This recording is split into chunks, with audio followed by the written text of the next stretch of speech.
Hello, everybody. This is Gerald Salenti, and it's Thursday, October 26th, 2023. And I have to tell you, I've been in this business that's going on 44 years, and I've never been more concerned about what in the world is going on. And it's old news. You look at one of our top trends for 2023, and it was Middle East meltdown.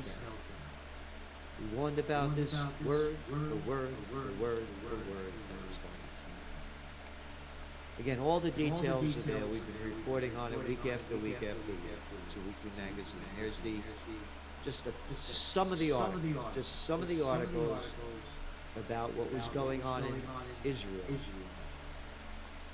And the 39 weeks of protests that were going on because of Netanyahu's judicial reform that basically killed the courts and said the politicians are in charge, so I don't have to go and be brought up on the charges that I'm being brought up on. 39 weeks. According to Haaretz, the Israeli newspapers, Times of Israel, Jerusalem Post, it was a civil war. And as I keep saying over and over again, when all else fails, they take it away. So what I just talked about, judicial reform, 39 weeks of protest, totally forgotten. Let's hate Hamas. And I hate Hamas for what they did. But I also hate Israel for what it's doing in slaughtering innocent people and the genocide that they're committing. It's gonna look so sick, guys. Oh my god. Because I launched. It's gonna look so sick. So I just don't talk about it. I do something. Because I'm a warrior for the principle. How sick that looks. Oh my god. So it's just too sick, guys. We're at a very, very, look very, at that. very critical time. And if we don't change this soon, it's going to be the end of life on Earth. Because this is escalating far beyond what anything I've ever seen in my life. And World War III already began. That's pretty sick, eh? Well, Ukraine was out of the news. Fuck the Ukrainians, who cares? Nobody cares. Sick Began with that. So now you got the Ukraine war that's still going on. Several million refugees that fled Ukraine, their lives destroyed. And I've been warning over and over again, when all else fails, they're also going to do a false flag event or attack a nuclear power plant, do something to that effect, so Ukraine gets back in the news. Again, when all else fails, they take it away. And the global economies fail. High borrowing costs pose threat to resilient economy. Well, this is in yesterday's Wall Street Journal. Treasury route deters companies from borrowing as finance costs soar. Yeah, no shit. You ready? UN report says global economy could be heading for systemic crisis. The latest UN Trade and Development Report presents a picture of a global economy wrecked by lower investment, again, high interest rates, and growth, the increased domination of giant corporations, yeah, the big zone everything, all your plantation workers of slave land here. Fuck the drugstores, the stationery stores, the grocery stores and the hardware stores, they're all chained. And that's all we are, we're chained to the plantation workers of slave landing. Financial speculation, the falling share of labor income, and rising social inequality. Again, all old news. All old news that we have been forecasting on and on and on. Well, this is from the Financial Times. Shanghai and Shenzhen stocks dropped to pre-COVID lows as growth fears intensified. No fucking shit. It was the Chinese that gave us the COVID war. They launched it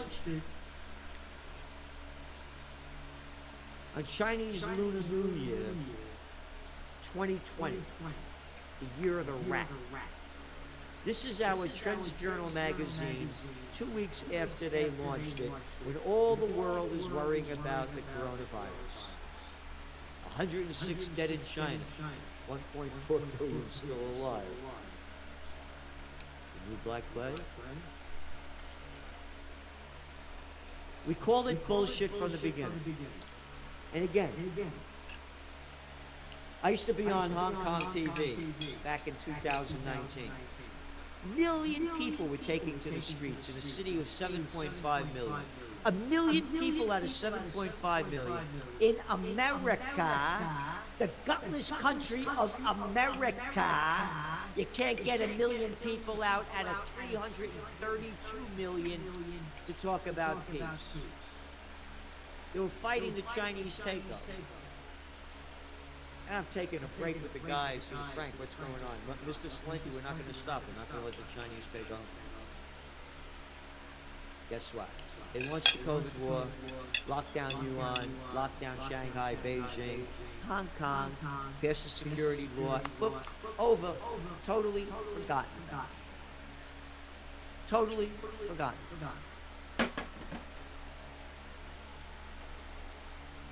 So no shit that their stock markets are down. They had 3 years of zero COVID policy.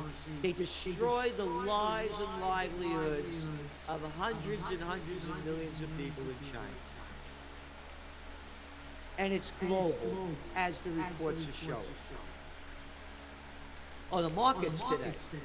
Oh, the markets are down today. No shit, blow me away. Hey, play that tape of us, of me, forecasting.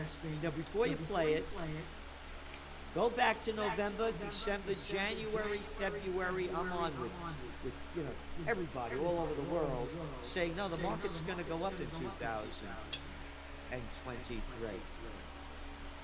They'll go down later, but they're going to go up because the last 40 midterm elections in America, the S&P 500 went up over 16%. And it did.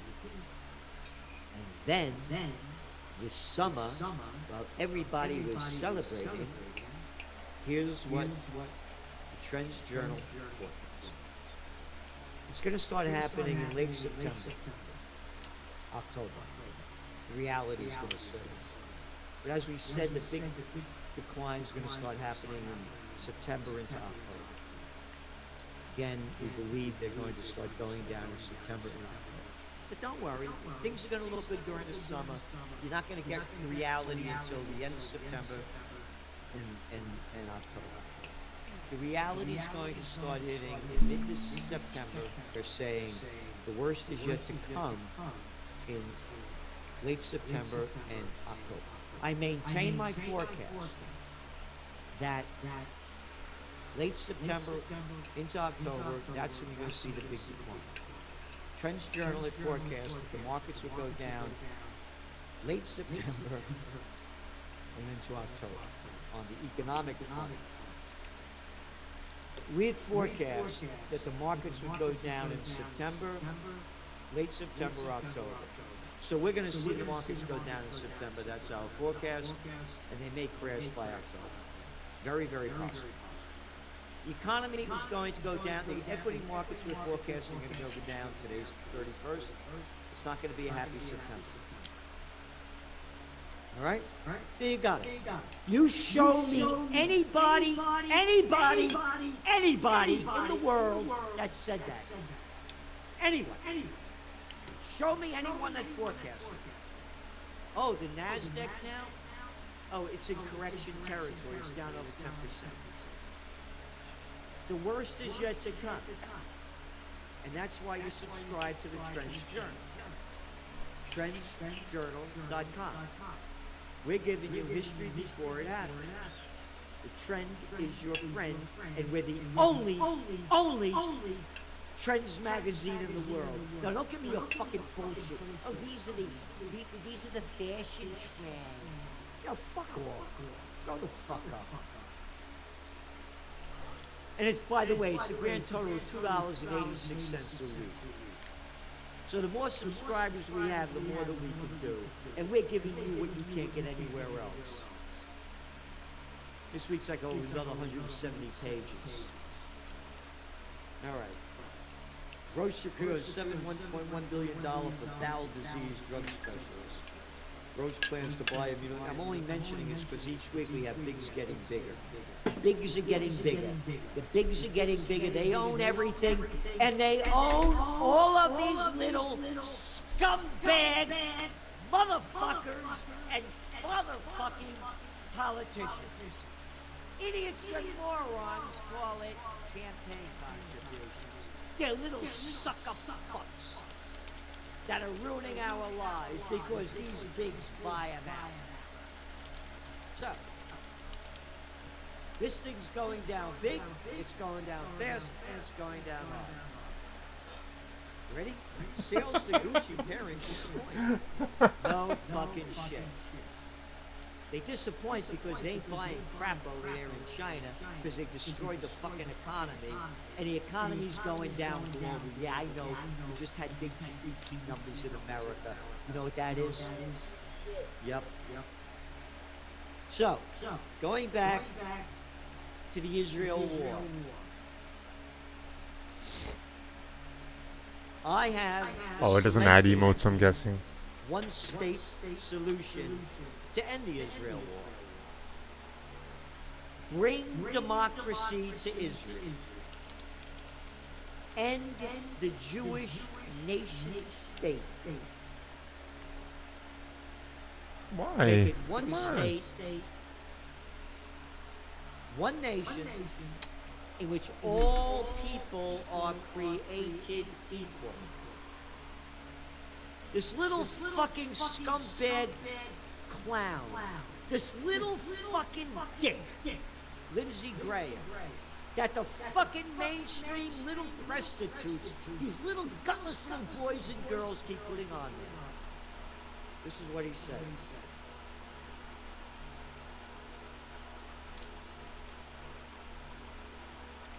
We're fighting a religious war with Israel. A religious war? Yeah, I know. You ready? Best-selling book, Trends 2000, my book. One about Crusades 2000. Crusades 2000's began. It was initiated with the Balfour Declaration back in 1917, when His Majesty said, we're giving Jewish land in Palestine. His words, His Majesty. Little fucking murderous dick. His Majesty. I don't shit, I don't piss. I'm an Majesty. Yeah, look at the fucking clown. Look at this little fucking jerk off. That's the clown over there now. That picture of the little fucking scumbag. This little King Charles. Look at him. These are the dickheads. These are the little pricks that are running and ruining the world. How can you be so fucking stupid to listen to him? Oh no, I listen to Mitch McConnell. Yeah. No. I listen to Biden when he's not falling down the stairs. So, it's a religious war. I'm with Israel. And again, I know this. This is Crusades 2000, which I forecast. So, whose God is the real God? And whose God wants you to kill in the name of God? Where are all the religions? You got lockjaw? Where are the preachers of peace? Nowhere to be seen. So I have the solution, the one-state solution. End this Jewish state stuff. I don't want it. Hey, Isaac Herzog, you could save your fucking shit when you said God gave you this land. Fuck off. Fuck off. Let's make it equal. This is the America that slaughters people all over the world in the name of bringing freedom and democracy. And as I said, end the Jewish nation state.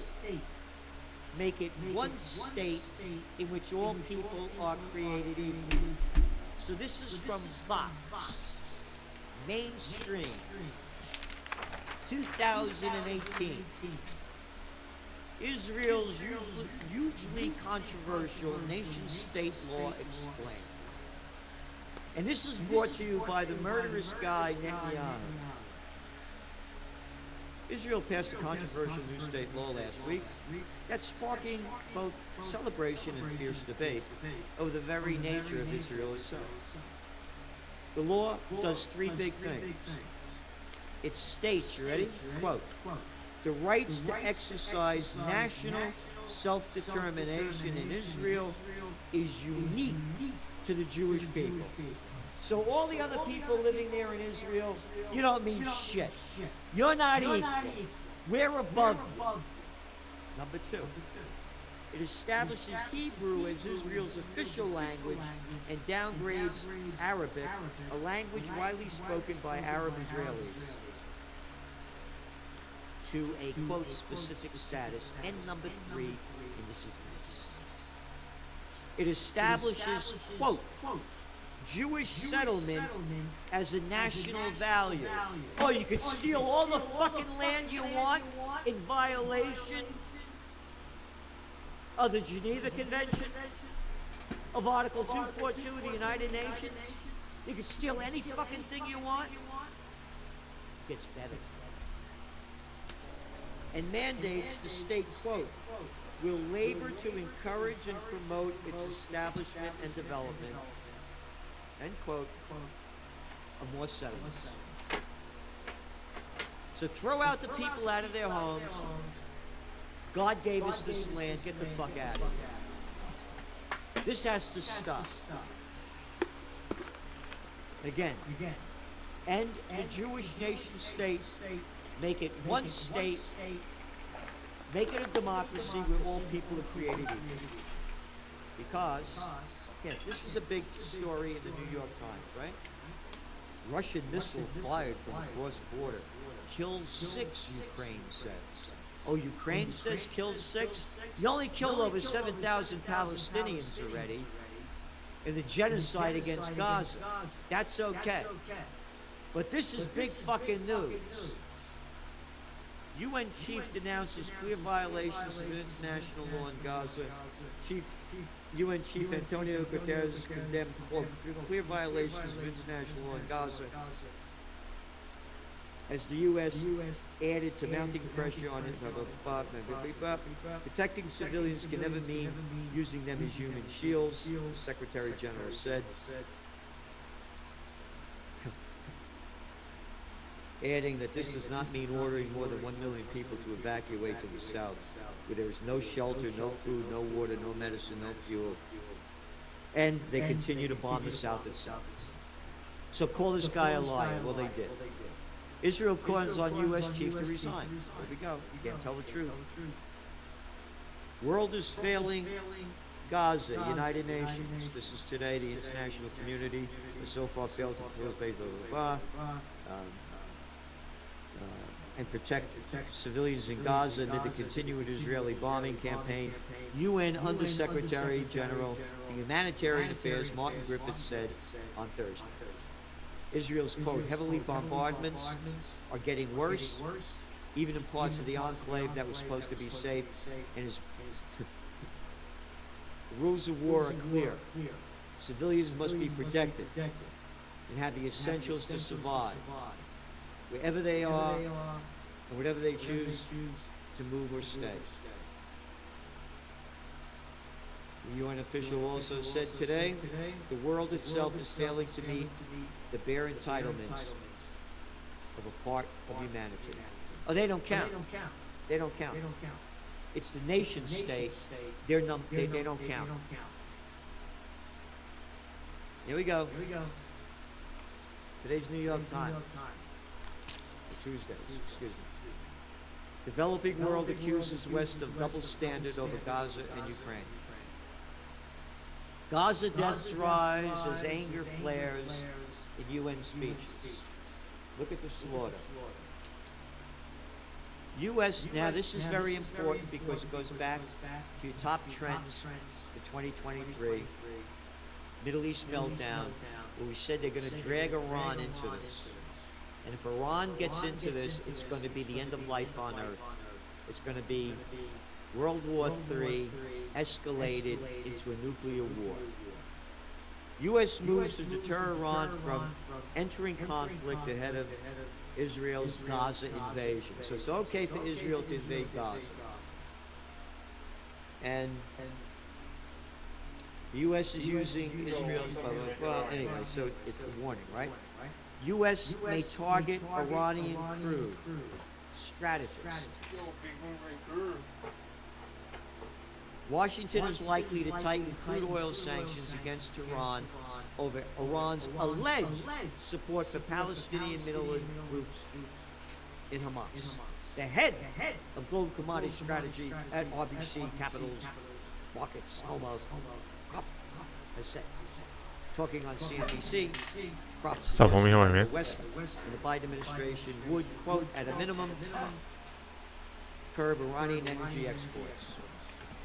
The argument is you can continue to allow Iran to keep the bank open for groups like Hamas. No, that's what she says, yep.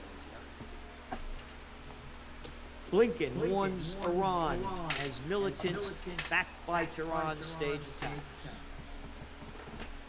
Today's Wall Street Journal, front page. Again, what we're giving you, nobody's giving you anything. All things are connected.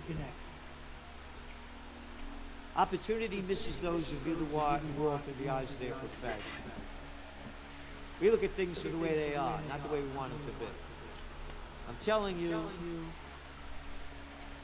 Mini's meltdown has begun, and they're ramping up the war against Iran. Weapons flood West Bank, fueling fears of new war front. You ready? Tehran and its allies operate a smuggling network that crosses hundreds of miles and at least 4 borders.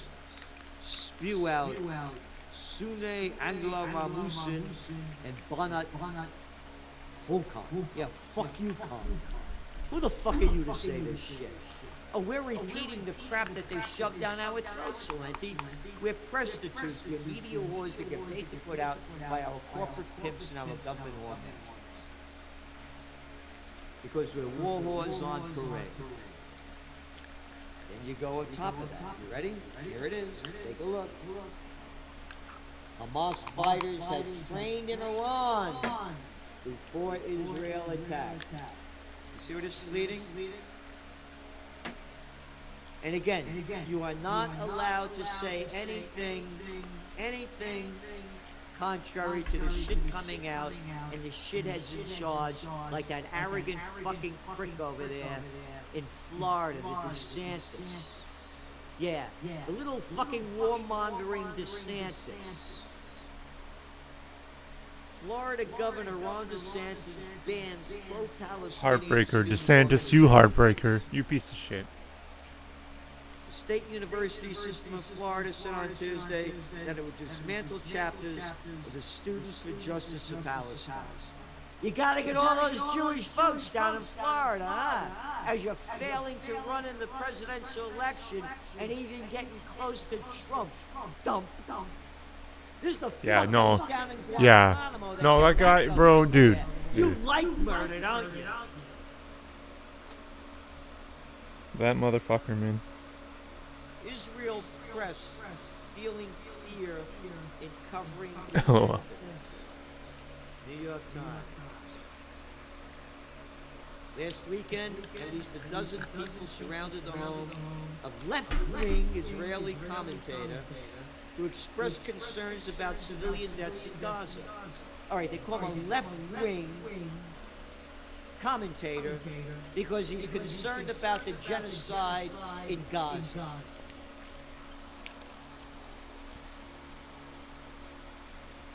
shouting traitor and firing flares in his direction. You're not allowed to give another side of the story.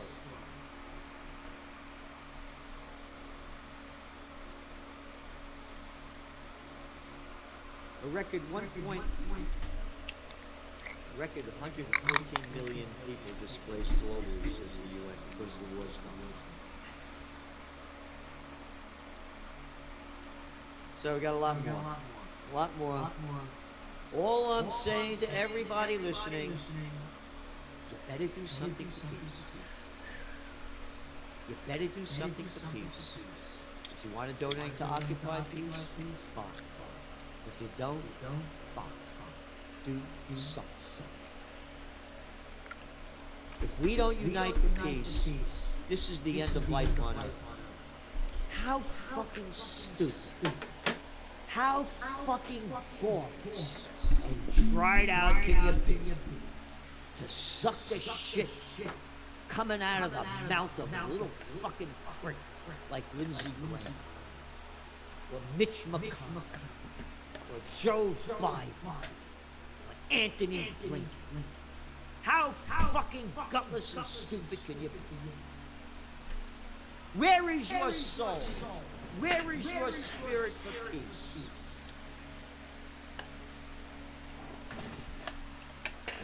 As I said, when all else fails, they take you to war, and you're watching it fail in front of you.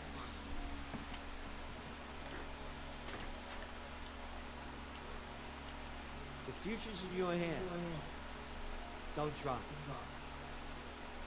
It does not take a majority to prevail, but rather an irate, tireless minority, keen on setting brush fires of freedom in the minds of men since Samuel Adams. And we're that irate, tireless minority. United we stand, divided we die. Thank you. The Trans Journal, the best investment you could make, because it's the best investment into your mind and change how you look at the world. His work is actually a gold mine. Anybody interested in politics, political trends, economic trends, social trends, cultural trends, have to follow it. They're excellent. The Trends Journal is one of the greatest sources of information, and it really is. You're predicting these things well ahead of time. I would encourage everyone to go grab the latest copy. But Trends Journal subscriber for 20 years, I just have to commend you. What you guys have put together in your latest Trends Journal, there's nothing like this out there. Sir, everything you predicted about the economy, you were absolutely right. So I have followed you all this time, so please take a look at the Trends Journal. You correctly forecast that the Fed would hike rates quite aggressively, correctly said that initially gold and silver would drop as the Fed starts to raise rates to 1.5% and above. When we spoke last, Bitcoin was around 49,000. You said you expect to drop, and if it drops below 30-35, then it could really drop. Trends Journal, which I would encourage people to go and check out. It's actually a 200-page document, pure data-driven analysis. Gerald Salenti, the top trends forecaster in the world. Gerald, you had an interesting call back in September.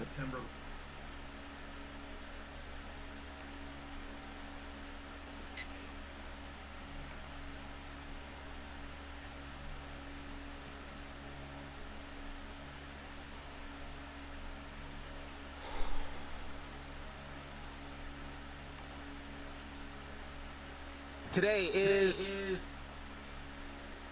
Friday. I haven't skateboarded on this flat bar all summer. My back doesn't feel that good today, but I should be able to get some basic tricks. Let's see. Also, I don't think I've yet filmed this flat bar with this new fisheye, so hopefully it looks good.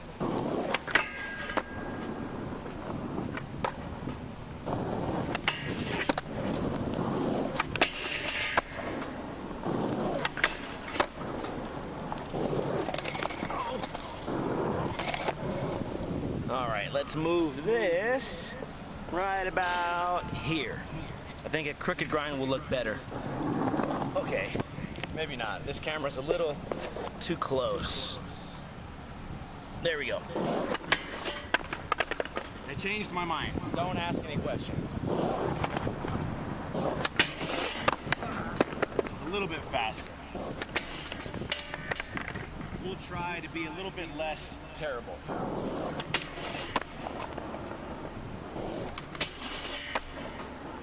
Do we think the old man can lip slide first try? Lean back, a little bit more leaning back. Try to be a little less fat. What do you think? Smith grind? The problem there was my back foot at the end should have flattened out. So let's try to remember that. I can see where my kingpin dug into the rail, so I don't know. Let's just try to fix that. Dude, fucking jump. I suck.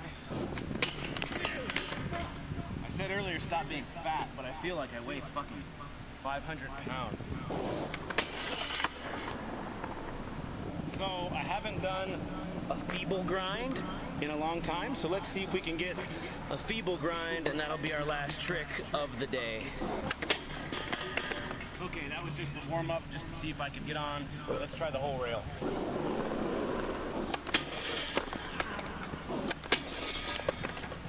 Let's get serious. I think the flat bar was moving. Not that that's an excuse, but we're gonna 100% land it right here. I lied to you guys. Okay, this one. This time, for sure. I have zero doubts. This one, 100% gonna land. Okay, my fingers were crossed. This time, look. Definitely gonna land it. No fingers are crossed. My toes were crossed, right? Right there. Let's try to lean back a little bit more. Well, this fucking makes me feel like I really suck. After I land this, I promise you, feeble 180 will be first try. Remember what I just said. This session started off really funny, like laughing and joking around, but now I feel like I'm the fucking shittiest skateboarder in the world. That is, unless I land it this try.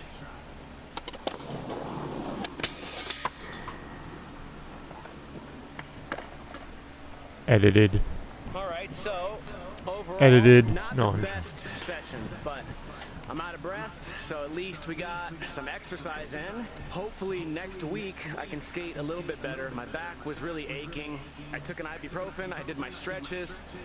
I'm just happy to even be able to get out here and do a couple of tricks. I haven't done a feeble in a long time. If you guys didn't know, I upload skateboarding footage on this channel every single Friday, so make sure to subscribe if you're not subscribed, and click the bell to make sure you have the options set to get notified, because most of you don't. I'll see you guys tomorrow with a really good episode of Ninja Review, and that's it.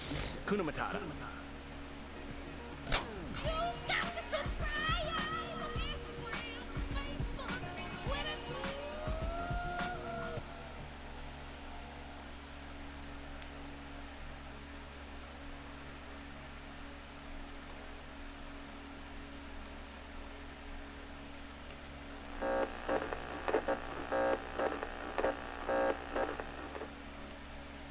Fuck you, Thrasher, for hating on YouTube skateboarders and then becoming a YouTube skateboarding channel. Fuck you.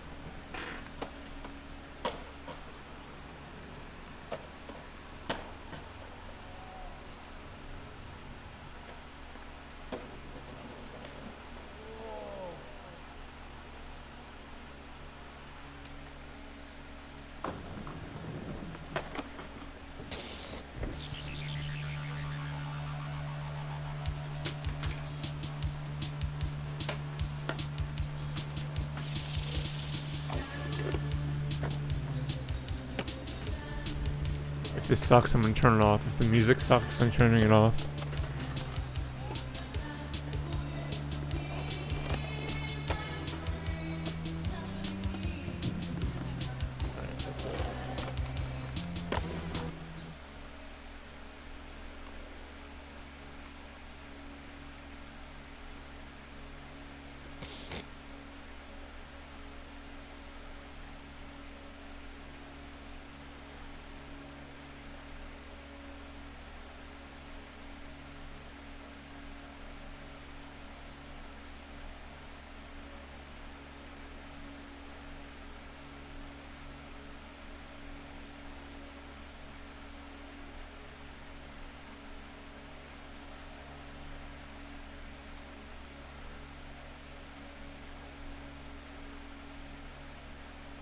Congrats, Irie.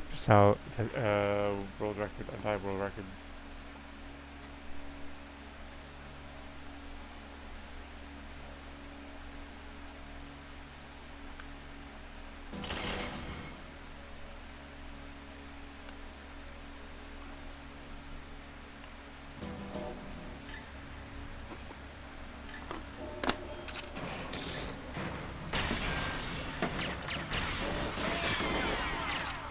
Insane 22.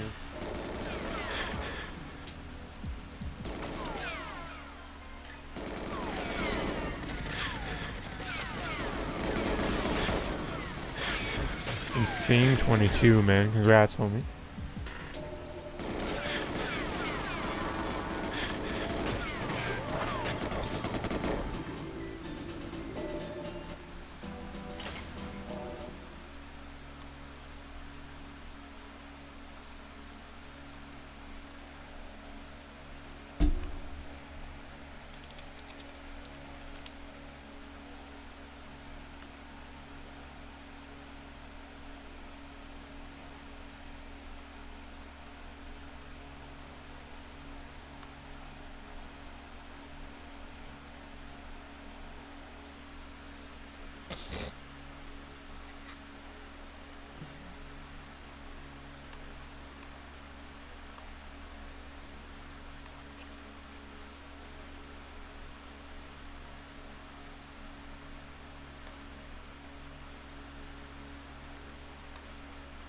Fuck off, YouTube.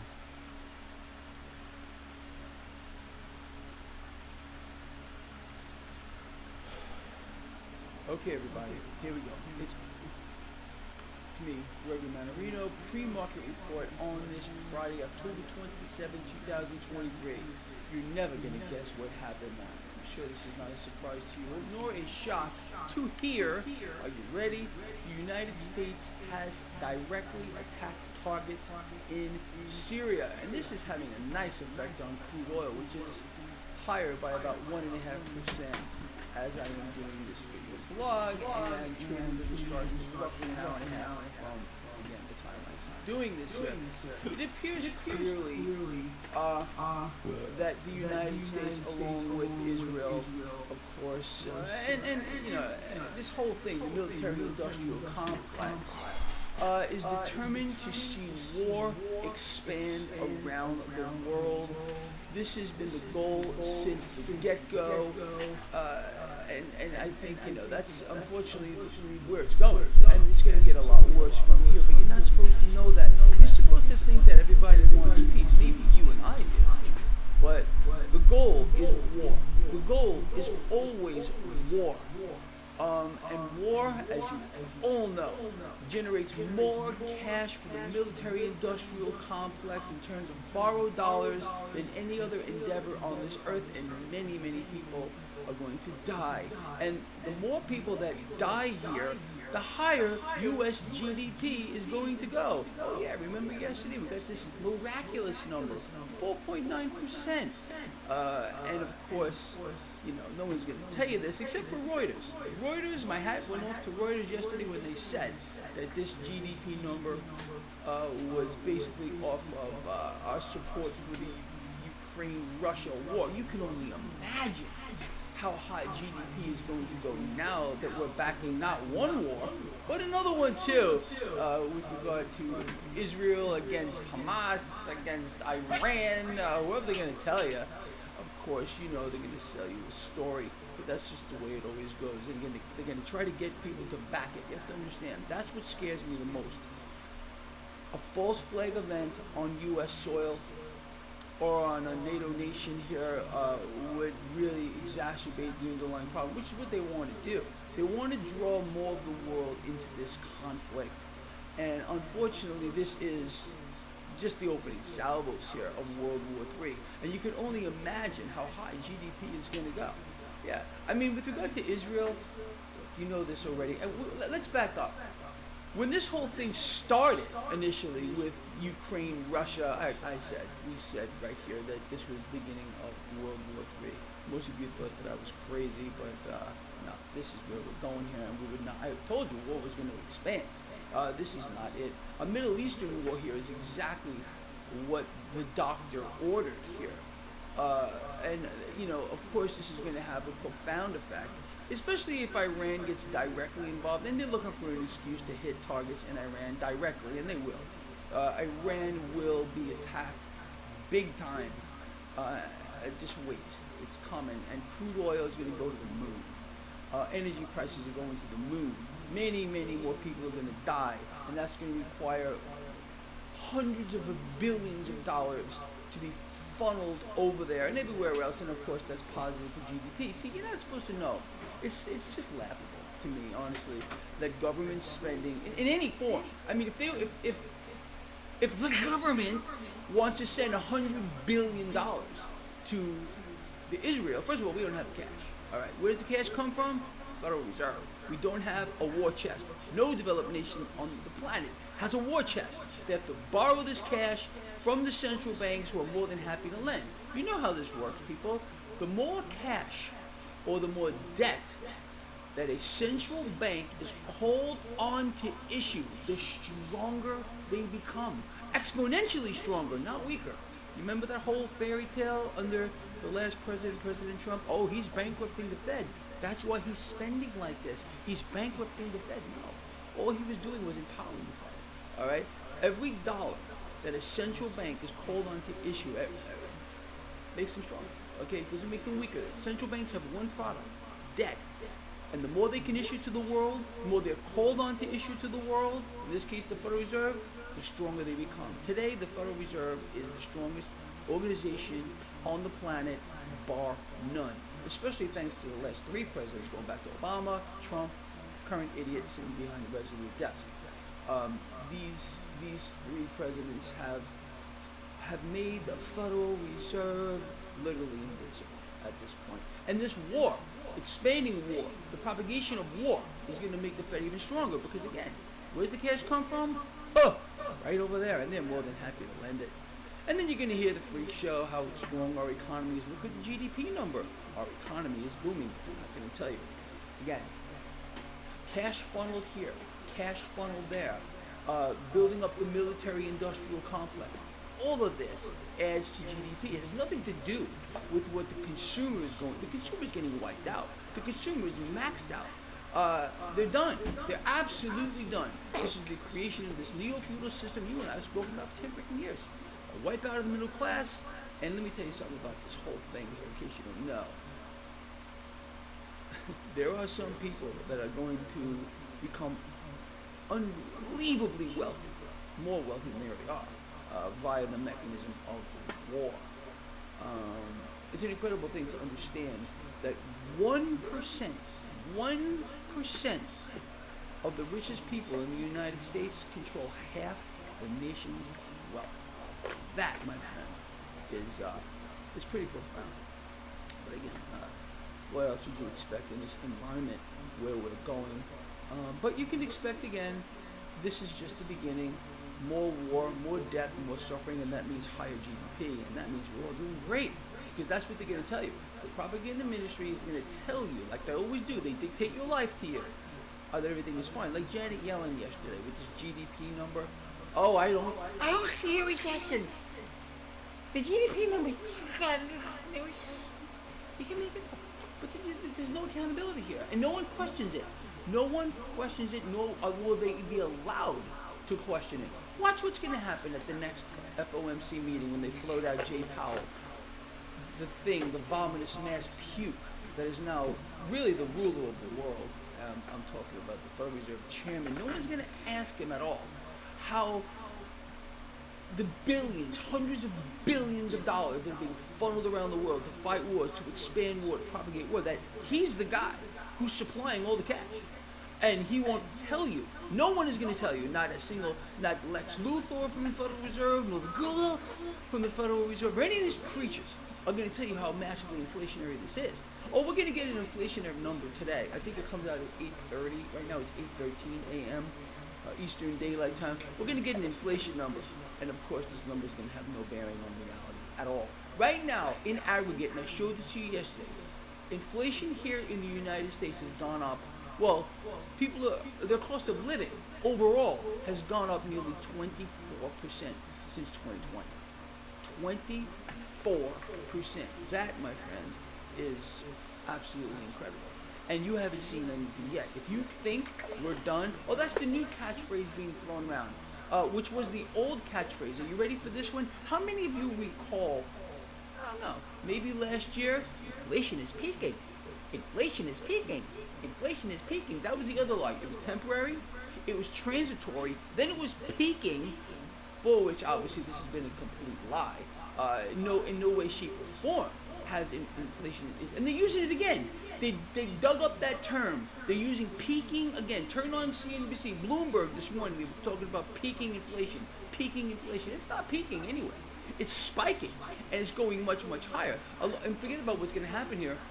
As this war in the Middle East expands, and Iran gets directly involved, though we hit Iran, count on it, and crude oil is going to go to the moon and beyond, and understanding that over 6,000 common household products are made using crude oil, your cost of living is going much higher.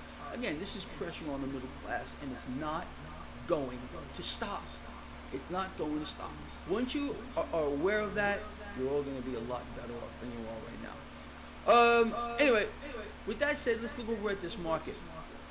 Even with this U.S. airstrikes in Syria here, not too much going on here with regard to the debt market. Still looking pretty ugly here. The 10-year yield, 4.87 the last time I looked at it. The relative strength of the dollar is higher. The MMRI, Mandarino Market Risk Indicator, again, free to everybody. Keep your eyes on this. Link in the description of this video is higher as well. We're already in an extreme risk situation here. And this is going to get much, much worse. But again, there was no real, I don't know, safety trade involved. Even though the dollar was slightly higher this morning, crude oil is loving this, I'm telling you that. Oil traders, energy traders, oh, they're going to be real happy about all this. Again, more people that die in the Middle East, the higher energy prices is going to go, the higher GDP is going to go, and I guess that makes everyone happy, right? Now, you and me understand how vomitously, pathetically disgusting, is that a word? I don't know, vomitously, I just made it up. We'll just use that, we'll add that to our vocabulary, okay? This is just, it's just too much in my view. But again, what else would you expect? This is how it's all meant to go. You and I have been calling for this for I don't know how freaking long, and it's not over. In fact, this is just the beginning. Just wait. Just wait to see where this is going to go. It's going to be epic. Anyway, stock futures are mixed this morning. Dow futures are slightly lower. S&P futures slightly higher. Nasdaq futures are slightly higher. Nasdaq has gotten pummeled as of late. Cryptocurrency is under pressure this morning. Gold and silver under pressure this morning, but not crude oil. Oh no! It's crude oil, the life, blood of the military-industrial complex. And then that's another thing.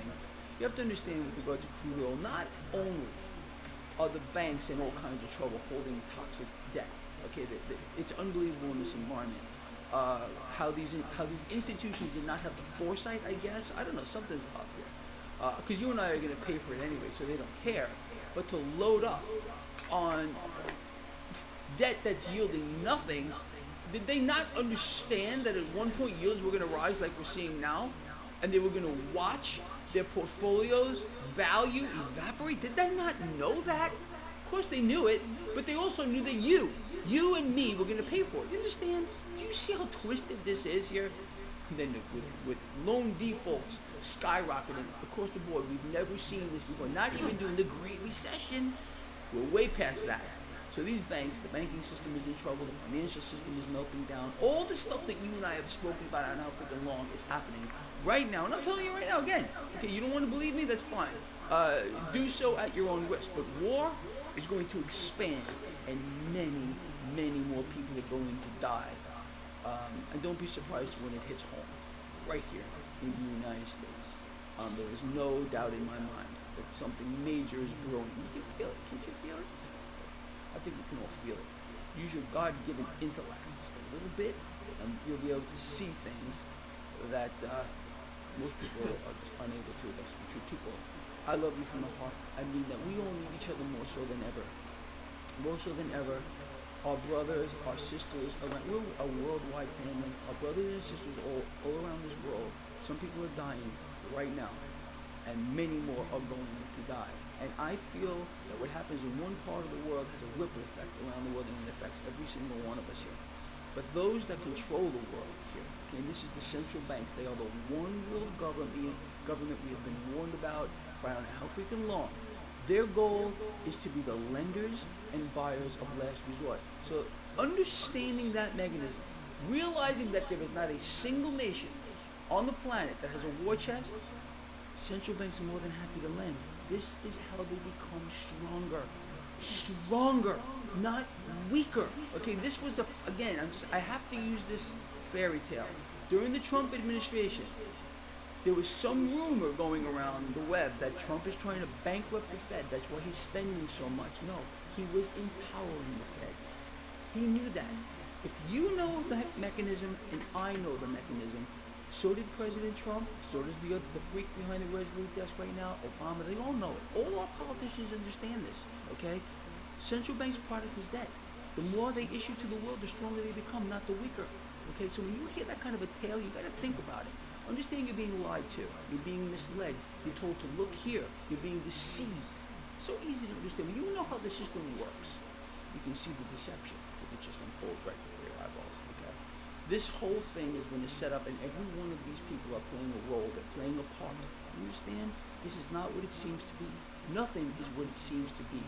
It's a grand deception, leading us to war, death, pain, suffering, and in my view, a world population is going to be a lot less moving forward, unfortunately.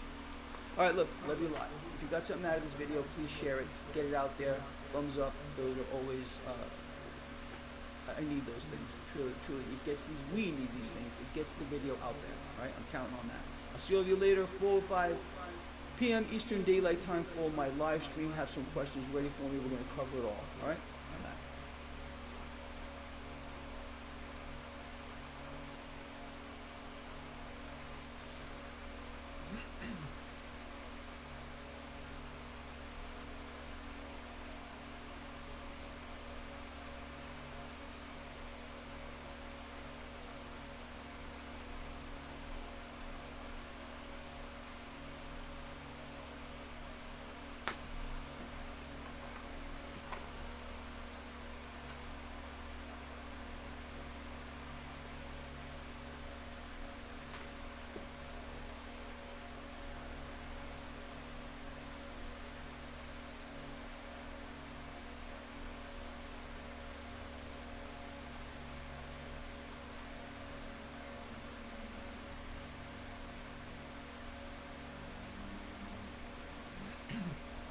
Brand new Speaker of the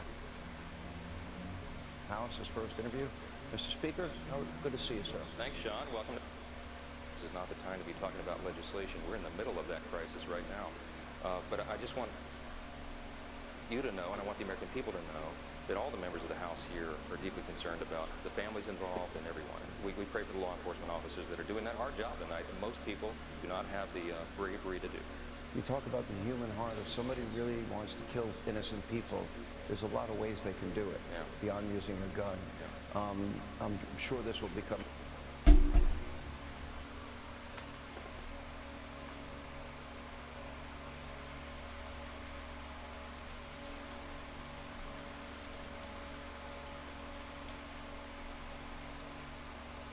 the bigger issues.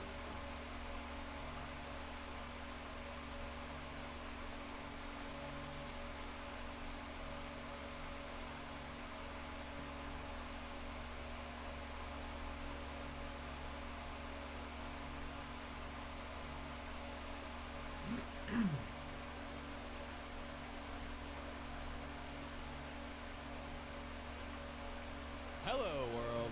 Randall Carlson is a master builder, architectural designer, teacher, geometrician, geomythologist, geological explorer, and renegade scholar. He has over 4 decades of study, research, and exploration into the interface between ancient mysteries and modern science. Randall investigates and documents the normal pretty much. Right. I spend a lot of time up in date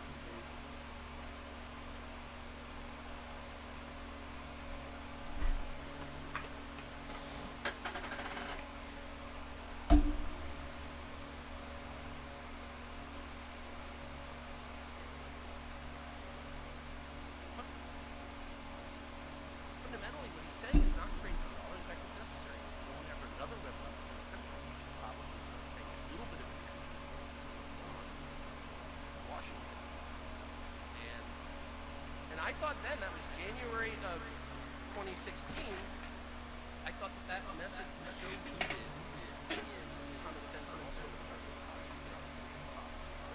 and he did. So I got a lot out of making that one call correctly to my wife. And I really did think that we would see, say, 5 or 6, 7 years hence, a political system that more closely matched that idea. You know, that the work product coming out of Washington would bear a little closer resemblance to what people wanted, and of course the opposite happened. It's crazy how that idea just went away, and no one actually believed in it, which that blew my mind most of all, including a lot of people I thought were on my side. Including a lot of people who paid a lot of lip service to, you know, put the country first. I personally don't like the term America first because I think it is loaded, but just common sense stuff. Like if something really dramatic in your country happens, like young people can't, I don't know, get married, you know, or buy houses or have any hope for a future that approaches, you know, the middle class upbringing they had, then you've got a huge problem and someone should be responding to that. And if your economy's like on the brink of collapse, you know, if your country's literally bankrupt, someone would say that. And if food inflation gets so crazy that, you know, people are actually complaining about it, at least where I live. I spend a lot of the year in rural Maine. That doesn't make me an expert on the people or anything. I'm a fundamentally rich kid, obviously. But I do live among people who aren't rich, and they're like legit upset about what groceries cost, like for real, and what gas costs. And now that we've drained the Strategic Petroleum Reserve, they're about to find out that it could get way higher than it is. So these are just real concerns. It doesn't mean they're the only concerns, but they can't be completely ignored, or you're going to have a volatile situation on your hands, and why wouldn't you?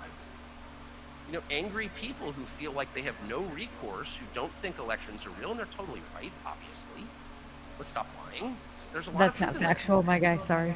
And those people are, you know, they have real grievances, legit grievances. And the only way to tamp those grievances down is not by creating some East German surveillance state, which we have done, or throwing people in prison for loitering outside the Capitol, which is their house after all. That doesn't work long term. It didn't work in Eastern Europe, it won't work here. The only thing that does work is kind of giving them, not all they want, but some. Or how about this? Let's just start with pretending you care. But you know what doesn't work? Saying we're going to spend $100 billion in other countries. And I don't care how virtuous the case those countries make is, and I don't care how much I personally may agree or disagree with what those countries are doing. That is immaterial. The job, the moral duty of the people running a country is to look out for the people in that country, period. That's always true. And it doesn't mean they can't help other people or whatever, but if they pay no attention whatsoever, and in a moment when every person, 350 million Americans, everyone, regardless of political affiliation, can feel that something bad's coming, everybody knows that. Everybody knows that. I mean, if you've been to church once in the last year, have you thought about the end times recently? Yes, you have. I'm serious, because you can feel that abrupt change is coming, and that's very disconcerting. And so rather than reassure people that, you know, we kind of got your back a little bit, by the way, we're going to spend $100 billion on other people. Oh, and the border security part is purely designed to make it easier for more people to come here illegitimately. That's freaking scary, okay? So I don't have TV at home, and I don't watch TV. We haven't in years, because my wife is fiercely opposed to television. But obviously, I have some familiarity with the genre. So I'm thinking to myself, the other day I was like, I wonder what they're saying about this on TV, but I'm just being honest, I don't really have knowing. So today, this afternoon, 2 o'clock this afternoon, I'm in the hospital visiting a very sick relative. And in the room, and I'm very focused on this, and it's, you know, a drama familiar to everyone who has a family, and these are the saddest moments of life, but I'm sitting there, and the TV is cranked way up, because it's a facility for older people, and no one can hear well. So when they watch TV, it's like, bam, it's loud! And it's a channel that I'm familiar with. I guess I'm familiar with all of them, having worked at all of them, and that I've been fired from all of them. But this is one I know well, and I'm thinking, well, I wonder what they're saying about all this. You know, because their job is to be, you know, opposed to this. And they take the White House briefing. And the White House briefing is just a humiliation exercise because it's administered by the dumbest person in public life. It's so dumb, it's unbelievable. I'm not being mean, I feel sorry for her. By the way, intelligence is not a moral category. My dogs are dumb and I love them. So I'm not sort of judging her, but I'm just saying is, you know, this is like a mouth breather, okay? And the whole point of her being the White House spokesmoron is to tell you that the people in charge have no respect for you, so we're gonna put the dumbest possible person we can up there. And she's prattling on about Iran, and I'm just waiting for her. Like, she doesn't know Iran from Innsbruck, okay? She has no idea what she's talking about, right? And I'm literally waiting for her to say, you know, to attack Saddam Hussein, the president of Iran, okay? Because literally her shallowness has no bottom. It's like a Zen cone. That's almost like a Kamala Harris thing. Anyway, and then they come back and they're totally taking her seriously. And then the oiliest fake admiral spokesman who've ever commanded a ship literally can't run a Boston whaler. He's been a flak his whole life, admiral. He's a liar, and I know him personally, he's a liar, and everybody who's dealt with him knows he's a liar. And they're like, well, he says this. And the upshot is, we got to attack Iran. Now, I'm thinking to myself, I have no love for Iran, and I can certainly see why people want to attack Iran. All I'm asking is just to put one person on TV to point out that there are consequences to the United States that may not be entirely positive to doing this. That maybe another moral victory, and we've won a lot of those recently. I don't know, are you guys sick of winning moral victories? We've won a lot of important moral victories. I interviewed someone the other day, a major political figure from the UK, and he's like, well, we've let all these refugees in, and it's really been a great moral victory. And I was like, I was just in your country, and it's garbage, and it smells, and it's pathetic. And like, do you think that, I know you're psyched about your moral victory, you're good people, trust me, you're good Anglicans. I'm really so impressed with you. Morally, but like, has there been a downside in real terms? And he's like, oh, I can't answer that question, not allowed. So anyway, I just wanted someone to stand up and ask the obvious question. I'm not even arguing against a war with Iran. I'm merely saying there are consequences to doing that. One is we can't win it, probably, with the defense that we have currently. I think that's fair. But even if we could, I mean, what would happen if they mine the Straits of Hormuz? I'm no energy expert, but I think that we would have an immediate energy shock that would send our country into an economic spiral within like hours, okay? And we don't have any cushion because we burned it all, because the senile guy's running for president again, okay? And we sort of let that happen. Sold some of it to China. We sort of let it happen. So that's not a small thing. One thing Americans are not used to is being poor. In the rest of the world, people really worry about the economic effects of everything. Why wouldn't they? Because they're not generationally rich like us. But what if we ran out of money?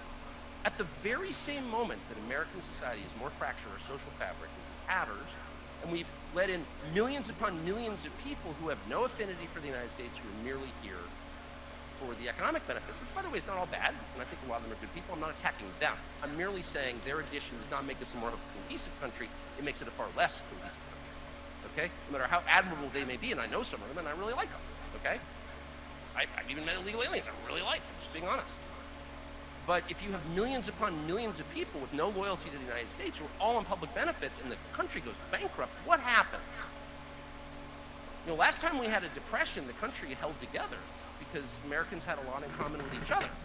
But what happens next time, honestly? Moreover, when your country's at war, civil liberties disappear. And we saw this in the last 20-year war on terror. And I supported all that stuff, and I have egg on my face. I'm worse than that. I'm ashamed of the measures that I supported, which were, of course, turned against me. And the NSA got busted reading my text messages on Signal, which is supposedly secure. Spoiler alert, it's not. They'll keep the naughty pictures off Signal, okay, because they're looking at them. But they did that. They got caught doing it. No one resigned or even apologized, and that was all legal because of the measures we put in place the last time we were fighting the bad guys over a 20-year period that measurably weakened the country and from which we derived nothing in the end. So I'm merely saying maybe we should just pause for 1 second to ask, could we be doing that again, but at scale? Not one person. You're not allowed. Because everything is some moral argument. Well, are you on the side of the bad guys? No. And so I look at how this is arrayed, and again, I can't tell you how disgusted I am by the behavior of people who said they were conservative and cared about the country. They really don't. Because no one asked that question. They're all too afraid. And then the other side, the wackos running around calling for the pro-Hamas people, decolonize, they're mad at Israel for being white, and they want to kill everybody. Obviously, if forced to choose, I go with Ben Shapiro, okay? But I shouldn't have to choose. Like, there should be the America guy in the middle who's like, I have strong sympathies here, and morally I'm on one side, but I'm an American and I've got a ton of kids. I'll speak for myself. I am an American. I was born here. I will die here. I have a ton of kids, and I kind of want them to be able to live here in a country that resembles the one in which I grew up. And what about them? Shut up! Oh, shut up's not good enough, actually. And the spirit of fear, and I hate to use the term, but groupthink, that has descended upon lawmakers and I would say movement leaders in Washington, where no one can say something that's completely obvious because, well, you're anti-Israel? Well, no one's going to call me anti-Israel. I like Israel. And one of the things I love about Israel, in addition to the fact that it's beautiful and great food, took the kids there on vacation, is I like the Israelis. What do I like about the Israelis? They're proud of themselves and their country. I like that. I like secure people. But I don't know a single Israeli, and I say this as a compliment from my heart, I don't know a single Israeli who would jeopardize his own country's economy or safety for another nation. Because they care about their nation. Like, what the hell? I'm saying this as a compliment. But why would we do that? And when I see leaders on the left and right call for refugees from Gaza to be imported here, they're too dangerous for other countries, but we should take them? What are you saying? What are you saying about how you feel about my country? You're saying you consider it a trash bin. Throw the refuse there. No one else wants to deal with it. America will deal with it. Well, how about no? How about anyone who even suggests something like that? Speaking of a betrayal of your country, that's just telling me everything I need to know about how you feel about the United States of America. And I'm disgusted by it. Did you even think something like that? Really? And yet that is considered like kind of within bounds. And I notice there's a few Republicans who are like, well, that could happen, and we're going to pass legislation preemptively to make sure it doesn't. It's like, why would we even have that conversation? That is truly nuts. It's nuts. And more than anything, it's revealing of an attitude that is poisonous and that everyone else in the country can feel. They know it. And again, don't look to me because I live in my family summer house. I'm not pretending to be, what J.D. Vance actually is, which is the son of middle America, of working America. I'm not. But I try to observe, and I try to talk to people. I like people.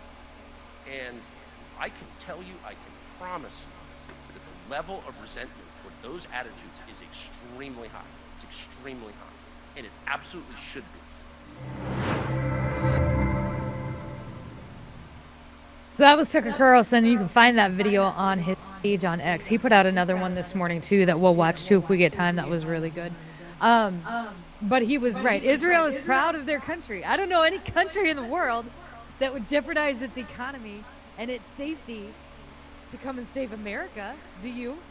Sonia, do you? Wakanda, maybe? I don't even know if that's a real country. They fucking love the Avengers. Wakanda forever. I love that. I love that movie.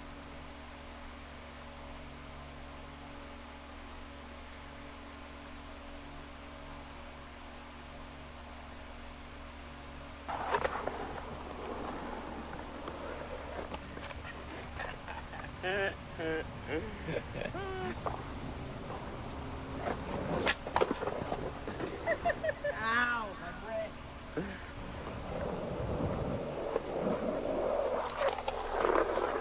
Subscribe to Nigel Alexander for more content just like this. It's a fun day. That's gonna be the end of the video. Insane. You see that? I think he's got rails though on his board, but that was insane.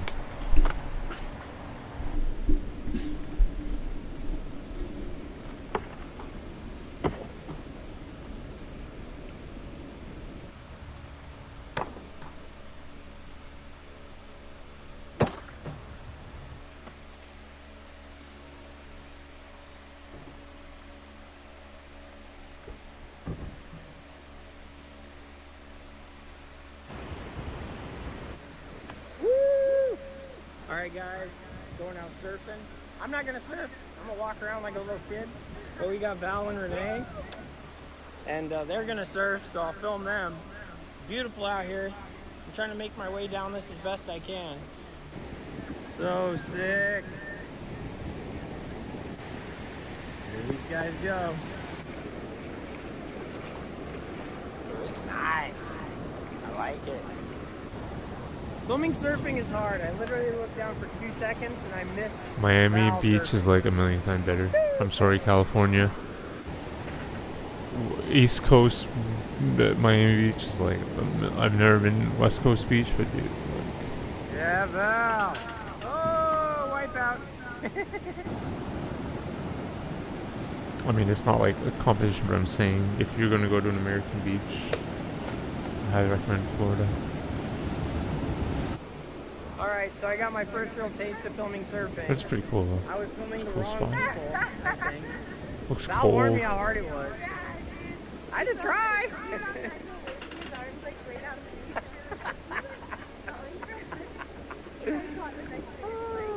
That is too funny. Oh yeah? Wait, isn't that Renee? Oh my god! I thought I did too. Oh damn, that's so funny.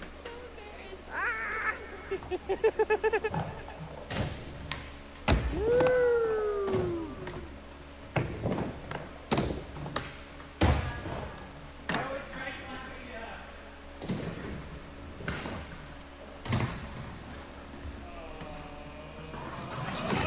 Ew, too easy. That's a roll. I'm jealous, dude. I'm jealous.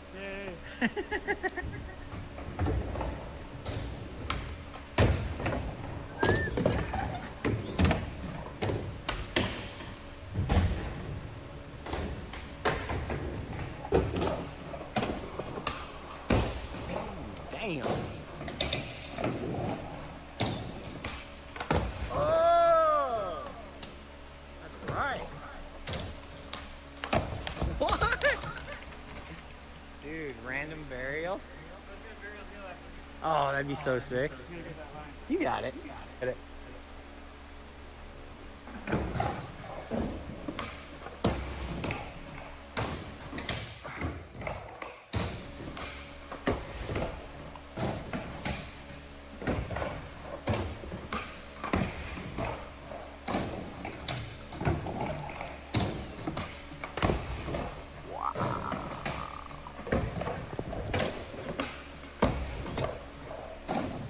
Likewise, Toad. Yeah,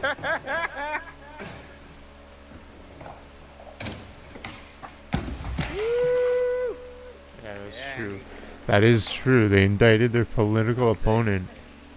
Bam. It's corruption. Of course, I start filming when he messes up. He did like 5 tricks.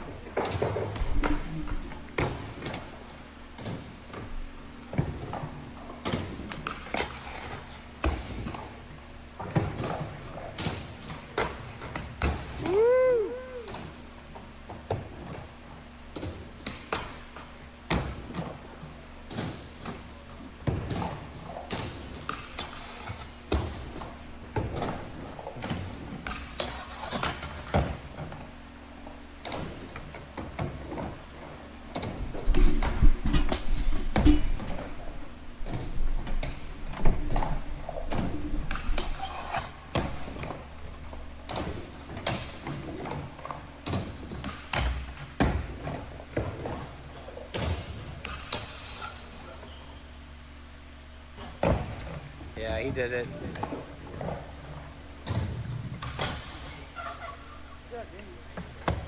Woo!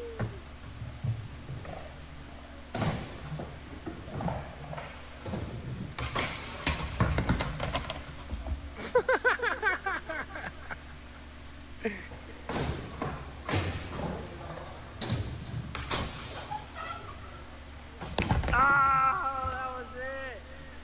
Dude.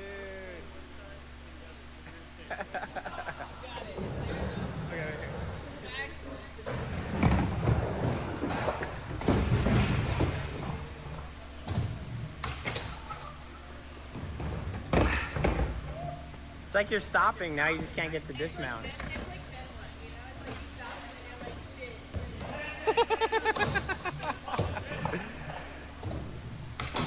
Ooh.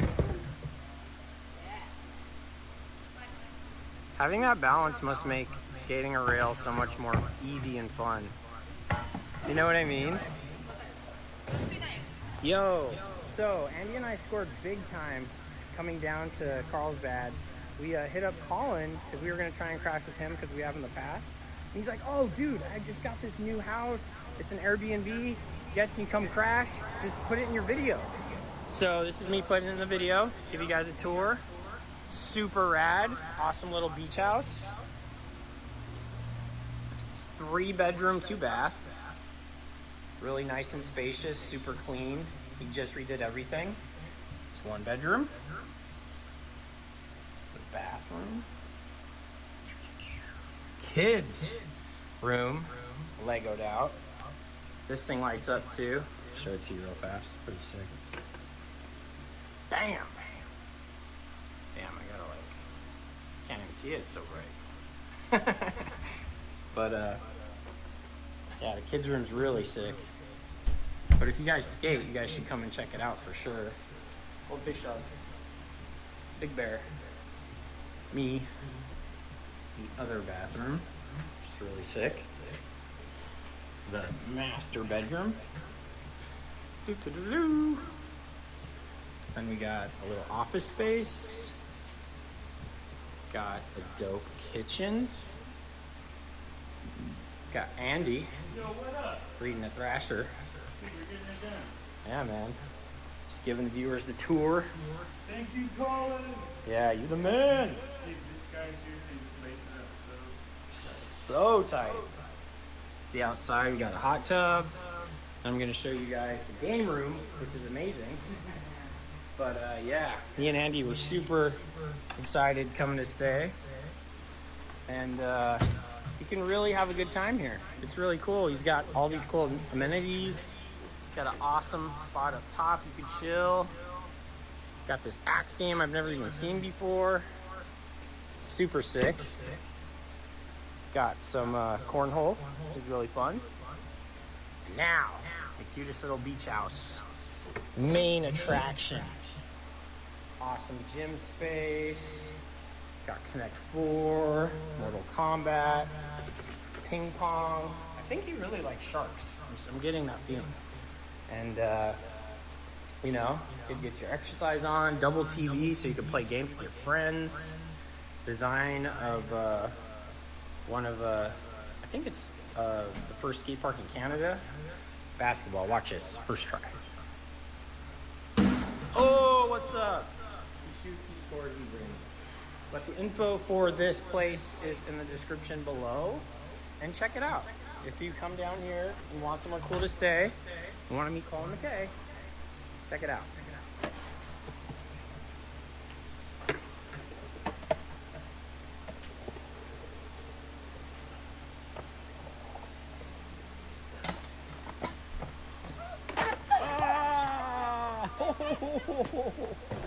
You're just the prettiest doggy ever. That's why, Val, you're just waiting for me to come up here for the angle. Now you got it. It's the spot up here, bro.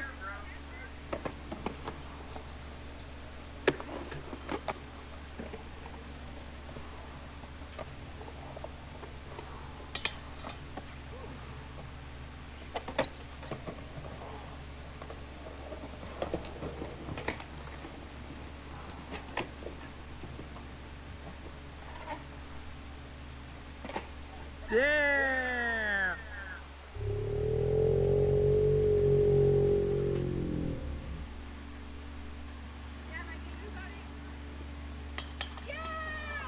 Damn! Switch grind!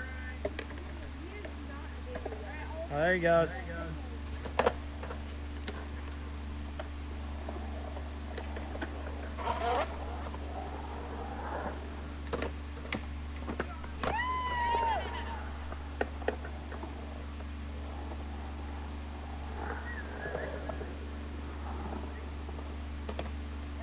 Yeah. Yeah, dude. Just got to the Amazing Food Skate Park. Today I got Miles skating with me. Cool to see him skate somewhere besides Blunt Steel.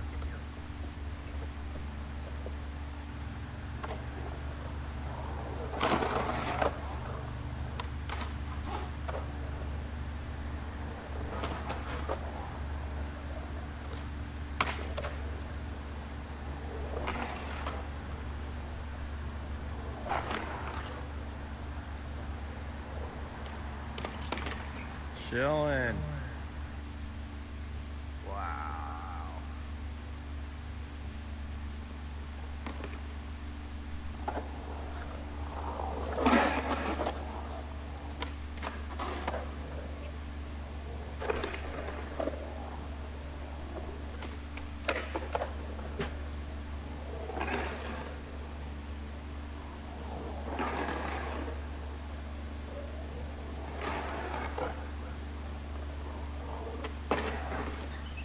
Yeah, Miles. Perfect. That was so sick. Oh, we can get that one as a single. Yeah. Yeah, props, dude. Oh yeah. That was so good.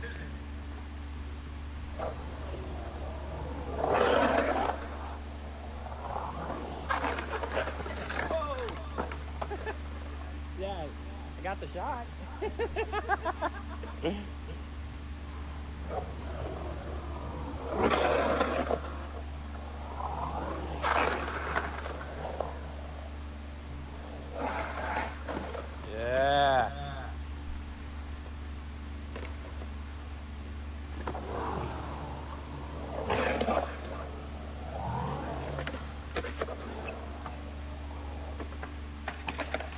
Sick.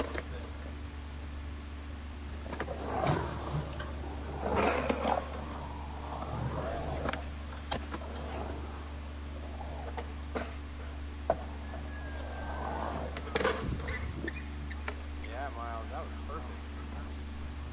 Sick. Props, dude.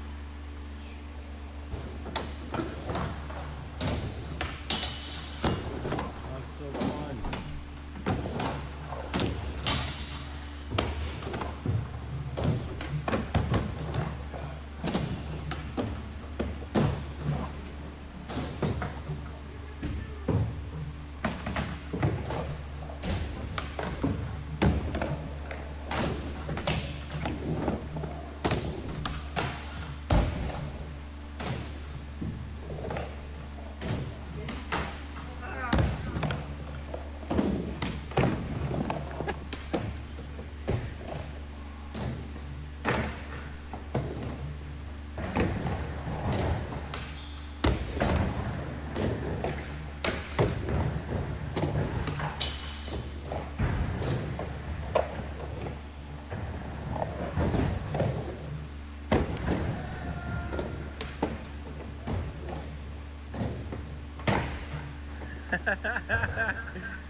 Nollie Vera Willie.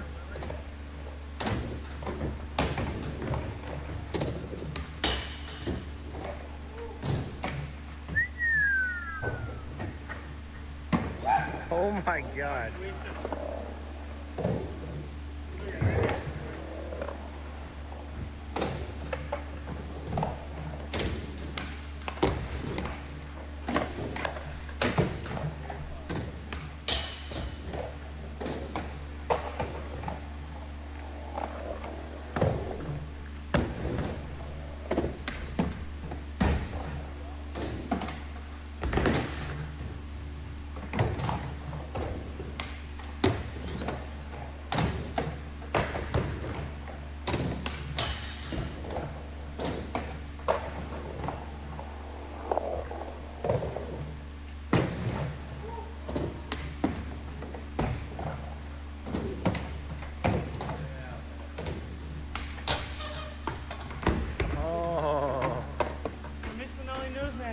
Yeah, dude.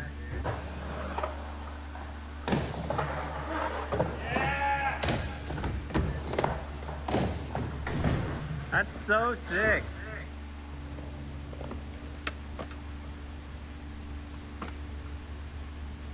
with this guy.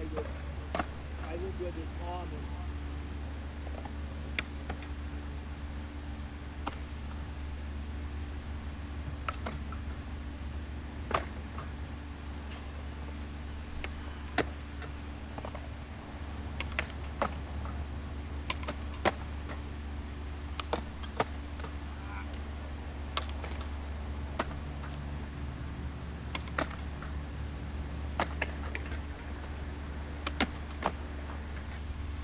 Just had a great time skating Poods. Definitely one of my favorite skate parks, for sure. It's at the Encinitas Community Park, if you guys need to find it. And I definitely recommend coming and checking it out. But it's just really good vibes, and it's great for a morning skate.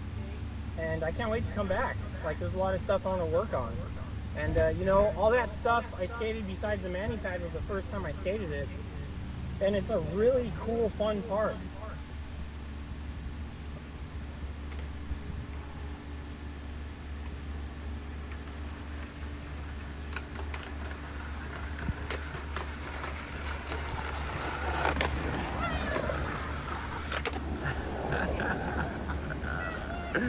Oh my god!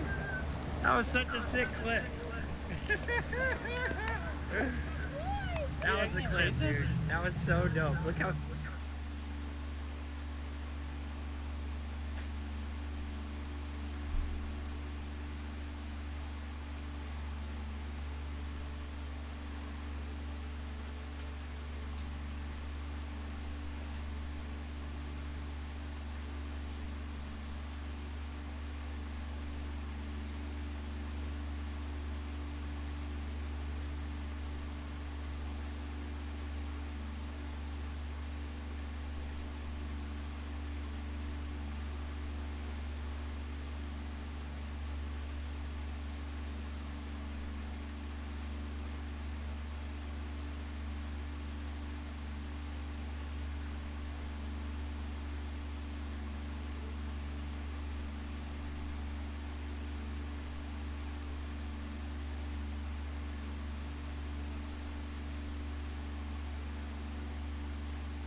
almost everyone at some point in their life will probably think about losing fat.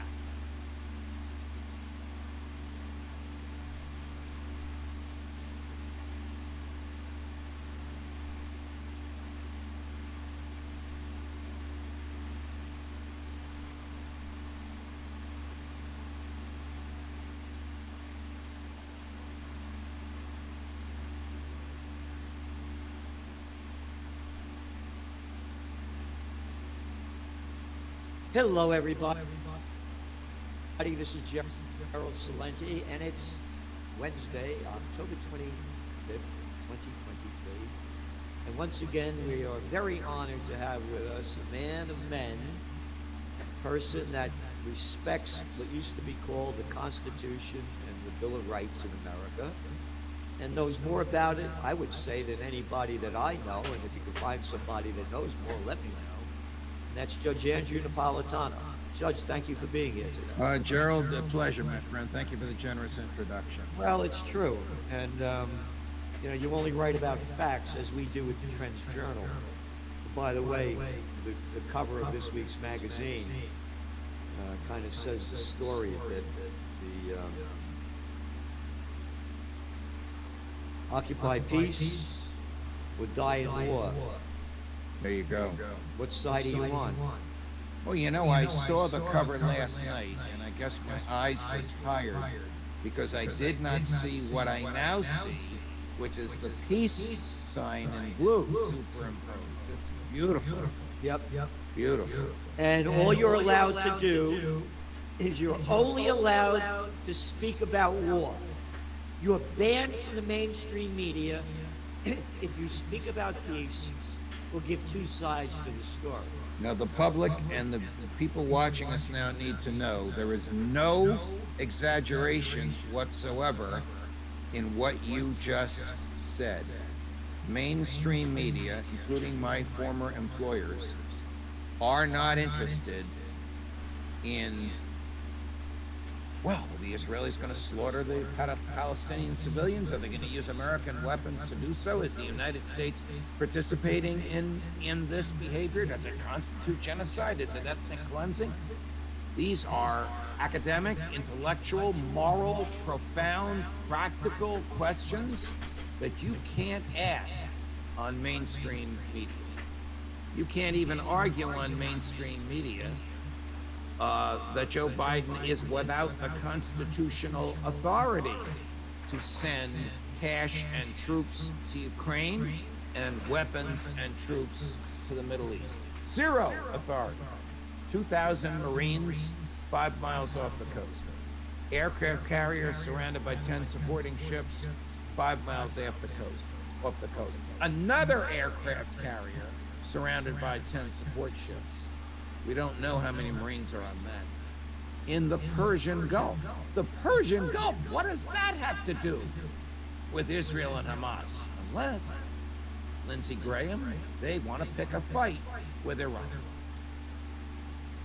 You know, you have an article that's coming out tomorrow that really goes into this in detail. Biden, war in the Constitution. Excuse me. All power in the federal government comes from the Constitution and from no other source. Congress, however, has managed to extend its reach beyond the confines of the Constitution domestically by spending money in areas that it cannot regulate, and in foreign policy by looking the other way when presidents initiate military violence. So take Ukraine as an example. Congress gave Joe Biden a blank check for $113 billion. Spend it however you want. It's being spent about 25% in cash, going to the most corrupt regime in the world that we know of, and the rest in military hardware. Some of the military hardware can only be operated by Americans. So a good picture right there. So are there American soldiers on the ground? Yes. Are they pulling the trigger that is sending projectiles to kill Russian boys? Yes. Has this been authorized by Congress? It has not. In the case of Israel, because the House of Representatives is dysfunctional, quite frankly, Gerald, I am happy it's dysfunctional. It can't enact any more laws. It can't regulate any more behavior. It can't right any more wrongs in its own mind, and it can't tax any more events. Let it stay dysfunctional for a long time. But there's been no authorization whatsoever for Israel, and still we have special forces on the ground in Gaza. Colonel McGregor says 2 of them have been killed, and we don't know about it. He knows it from his sources. Israel and the U.S. are keeping it from mainstream media. And what are those 2,000 Marines getting ready to do? Storm the beaches without congressional authorization? Did Congress declare war on Gaza and somehow we missed it? And, you know, your article, you know, you go on to write about both Ukraine and what's going on in Israel. And how they really, the presidents don't care about the Constitution, and they make up these laws that give the president the right to do anything that he wants. Correct. They made up the War Powers Resolution, which allows any president to fight any war against any foe at any time for 90 days without a declaration of war, in defiance of treaties, without congressional approval. Then he has to go to Congress after the 90 days. If he doesn't get it, he's got another 90 days to wind down whatever he started. If he refuses to wind it down, then it takes 2/3 vote of Congress to bring it back. This is patently unconstitutional. Nixon vetoed this because he thought it crimped his style. Nixon thought that just because the president does it, that means it's lawful, and the president could kill anybody he wanted. It's unlawful because it is a delegating from Congress to the president the power to choose a target for war. Madison was very clear. If the president can both choose a target for war and wage the war, he's not a president, he's a prince. We have that power separated. But Congress looks the other way when presidents kill people, particularly if they're unpopular people like the Palestinians. Well, let's look at all the Russians. presidents in our lifetime that have killed people. You could not name a president from FDR to the present who has not killed people without a declaration of war. FDR, for all his faults, he did have a declaration of war, but start with Truman and go all the way up to Biden. They have all killed without declarations of war. Absolutely. Well, how about I don't think JFK did he? Good point. You're right. And they killed him for not doing it. Correct. Correct. They killed him for wanting to dismantle the CIA, the president's secret army. And not go into Vietnam. Right. Well, we were in Vietnam. I suppose we killed people there under JFK. Thought he was sending advisors in and never imagined it would morph into 500,000 troops, 10% of whom would come home in body bags. 52,000 American boys of your generation and mine killed in a useless, meaningless, immoral, illegal, unconstitutional war that was intended to let LBJ have 12 years in the White House. And about 250,000 to 350,000 seriously wounded. Yeah. And mentally, you know, I know guys that were there, they don't want to even talk about it, they're so upset about it. Yeah. And then, of course, we had the Nobel Peace of Crap Prize winner, Barack Obama. Assad has to go, Gaddafi has to go, and lies his way into power by becoming president as a peace candidate, and he launches the Afghan troop surge. And then we had Bill Clinton, every time he got caught with his pants down, it's bombs away over Baghdad. And then we have Biden, who in his stupid talk the other day, or last week, when he talked about the Israeli war, he quotes Madeleine Albright. The killer, if ever there was. Who's quoted, and anybody could Google it up, with Madeleine Albright, Leslie Stahl's 60 Minutes, when Leslie Stahl asks her if the price of 500,000 Iraqi children under the age of 5 that have died because of what Bill Clinton did to Iraq, is it worth the price? And she said, yes, it is. And that's who Biden quotes. Yeah. And then, of course, there is the worst of all of them, George W. Bush in Iraq and Afghanistan, lying his way into mass murder, and war crimes. Yep. And the people followed it. 88% of the people followed little Georgie Bush's line. We're going to get that guy, Osama bin Laden, dead or alive. And we go into the Afghan war, the longest war in American history, ended in disaster, by the way, by Biden. Right. Oh, people forgot that, huh? Yeah, but they forgot it because then there was the Ukraine war and now the Israeli war. And you write here, Judge, and this is very important. Beyond the imminent attack, the basis for war must be real. The adversary's anti-U.S. military behavior must be grave. The objective of war must be clear and attainable, and the means must be proportionate to the threat. Has Russian military threatened U.S.? No. Have the Palestinian people? No. What grave acts of aggression have either committed or threatened against the U.S.? You write, none. Yet we're at war with both of these. Correct. Now, what I stated there is not my opinion. That's international law to which the U.S. theoretically is bound by the Geneva Conventions, the UN Charter, 3 or 4 other treaties that we've signed. But, you know, just like the Constitution, just like federal laws, but presidents do whatever they want. I don't know what the consequences will be. McGregor and Ritter are telling me potentially disastrous and likely World War III. If those 2,000 Marines on that ship storm the beaches in Gaza, do you think that Turkey and Lebanon and Iran will sit still? Of course not. And let's put the numbers together. There are 1.8 billion Muslims in the world and 16 million Jewish people. So you round numbers.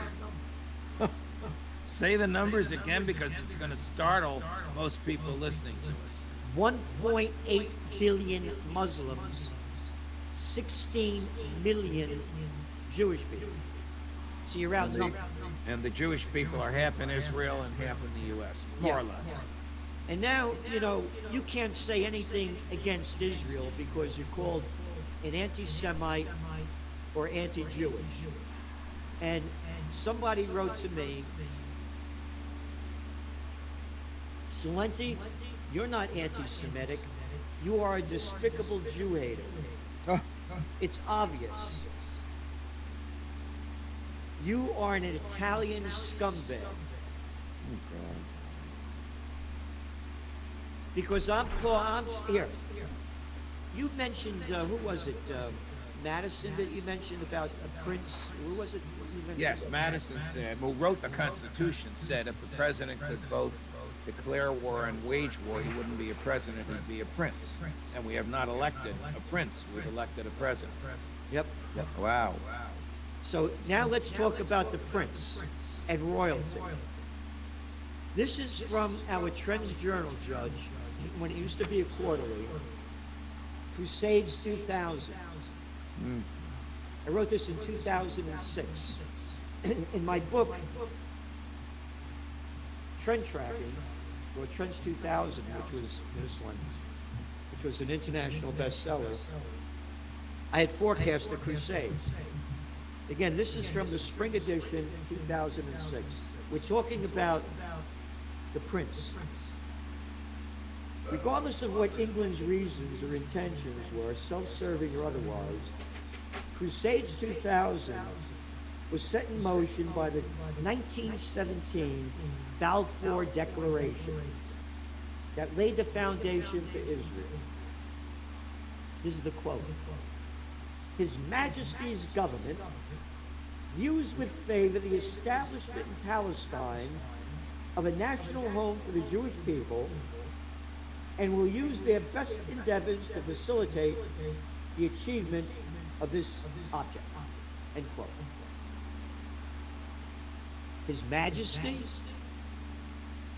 the Prince, look at these clowns. His Majesty, what the hell are the British doing over there in what they call Palestine? Oh, the sun never sets on the British Empire. I forgot. It does now. But I'm just saying, this whole thing was illegal. Yes. It's illegal. Well, the Western powers just snapped their fingers and declared criminal acts like dislodging 750,000 Palestinians from their villages and ancient homelands and declaring the law to belong to a country that didn't exist. The Western powers just blessed it, and suddenly it became legal. Harry Truman said okay, the UN said okay, and then right after that, all the other major Western governments fell in line. And now here's what everybody's forgetting. And again, this is one of our top trends for 2023, Middle East meltdown. We warned that this was going to happen. And we did this on January 3rd of this year. There it is. Top trend, Middle East meltdown. Said all of what's going to happen. People don't know. They forgot. Benjamin Netanyahu became the prime minister again. And he launched the Judicial Reform Act, of which hundreds of thousands of people were taking to the streets. You ready? For 39 weeks in a row throughout Israel. 39 weeks in a row, and according to Jerusalem Post, Times of Israel, Haaretz, the Israeli newspapers, there was a civil war going on in Israel because of this Judicial Reform Act that the people were against, because it took the power away from the courts and gave it to the politicians so that Netanyahu wouldn't be brought up on the charges that he's being brought up on. The people have no idea about this. Now it's all forgotten. Because when all else fails, they take you to war. And that's exactly what happened. Because the data came out that Israel knew that Hamas was going to be attacked. That came from the United States, and it came from Egypt. They knew this was going to happen. And they let it happen, and the people forgot about what was going on before this. Now, this is from your Trends Journal in June of this year. We remind Trends Journal subscribers that the 1967 Six-Day War, Israel invaded and seized Palestinian territory of the West Bank, East Jerusalem, Gaza Strip, and the Syrian Golan Heights, expelling 300,000 plus Palestinians from their homes, while gaining stolen territory that was 3.5 times its original size. To date, some 670,000 Israelis now live in occupied West Bank. Israeli settlements are illegal under international law. They violate Article 49 of the Fourth Geneva Convention, which states, quote, "The occupying power shall not deport or transfer parts of its own civilian population into territory it occupies." Well, the Geneva Convention is a treaty to which Israel is a signatory, just like American presidents who violate treaties to which the U.S. is a signatory. Prime Minister Netanyahu has done the same. The West Bank keeps shrinking because of the Israeli settlements, encouraged and financed by the Israeli government, and profoundly unlawful. We go on to right. Israel is about to approve 4,560 new housing units in parts of the West Bank. Yep. And Al Jazeera reported that there is growing concern that Israel will soon take full control of the West Bank. And here we are. The Palestinian Foreign Ministry said approving settlements is, quote, "a dangerous escalation to complete the annexation of the West Bank." So there you got it. But you're not allowed to say this, because then you're called an anti-Semite. And again, to make this clear, everybody, the people running Israel are Ashkenazi Jews from Eastern Europe. They're not Semites. Palestinians are Semites. People from the Mesopotamian region are Semites. They're not Semites. The Netanyahus, the Ben-Gurions, the all of them. They're Eastern European. They're not Semites. But also, Judge, now you're seeing what's going on in Florida and in the United States. If you come out saying anything proving the facts of what Israel is doing is against international law and murder of the first degree, you're blacklisted. Well, in Florida, the governor, Ron DeSantis, who is waging a fruitless campaign for the Republican nomination for president, either last night or this morning, ordered his Secretary of Education to order every Florida public college and university, which is a lot, to disband groups that challenge the Israeli government. This is punishing people because of speech. The First Amendment applies in Florida, and this should be enjoined by the first federal judge to look at it. But this is what politicians... I'm sorry, go on. No, this is what politicians will do. They will use the levers of power to trash the Constitution in order to pander to certain voting groups. What an arrogant little boy he is. An arrogant little boy. Yep. He's a shit idiot, as we say. That's all they are. You know, here's an article, Judge, a whole page ad in the New York Times. Jews say ceasefire now. This is for Jewish Voices of Peace. And they're blacklisted. These are Jewish Voices of Peace that are saying this has to stop. And they had a big rally in D.C., and you know what they called it in the media? A pro-Palestinian rally. Wow. And these are Jewish people. And again, this has to stop. And that little Lindsey Graham, he called it, "We are in a religious war, and I'm with Israel." Oh, we're in a religious war? Why am I in a religious war? What if I don't agree with their religion? Lindsey Graham said we should bomb Tehran. Lindsey Graham tried to get a Newsmax reporter thrown out of a press conference because he didn't like the question, which actually was a perfectly legitimate question about support for the Palestinians in the U.S. Congress. And he's just become maniacal about this and encouraging the president. Well, this is the same Lindsey Graham that asked Joe Biden to send killers to assassinate Vladimir Putin. This is the same Lindsey Graham who asked Joe Biden to bomb Tehran. This is the same Lindsey Graham who, whether he acknowledges it or not, would bring us into World War III like that. And this is the same Lindsey Graham that those little prostitutes, those media whores that get paid to put out by their corporate pimps and their government whoremasters, have him on constantly. Yes. Have him on, this little slobby boy that couldn't fight his way out of a paper bag that loves war. They have it, but peace you're not allowed to put on. And you were talking about being, you know, Harvard and UPenn donors revolt raises concerns about big money on campuses. This is from CNN.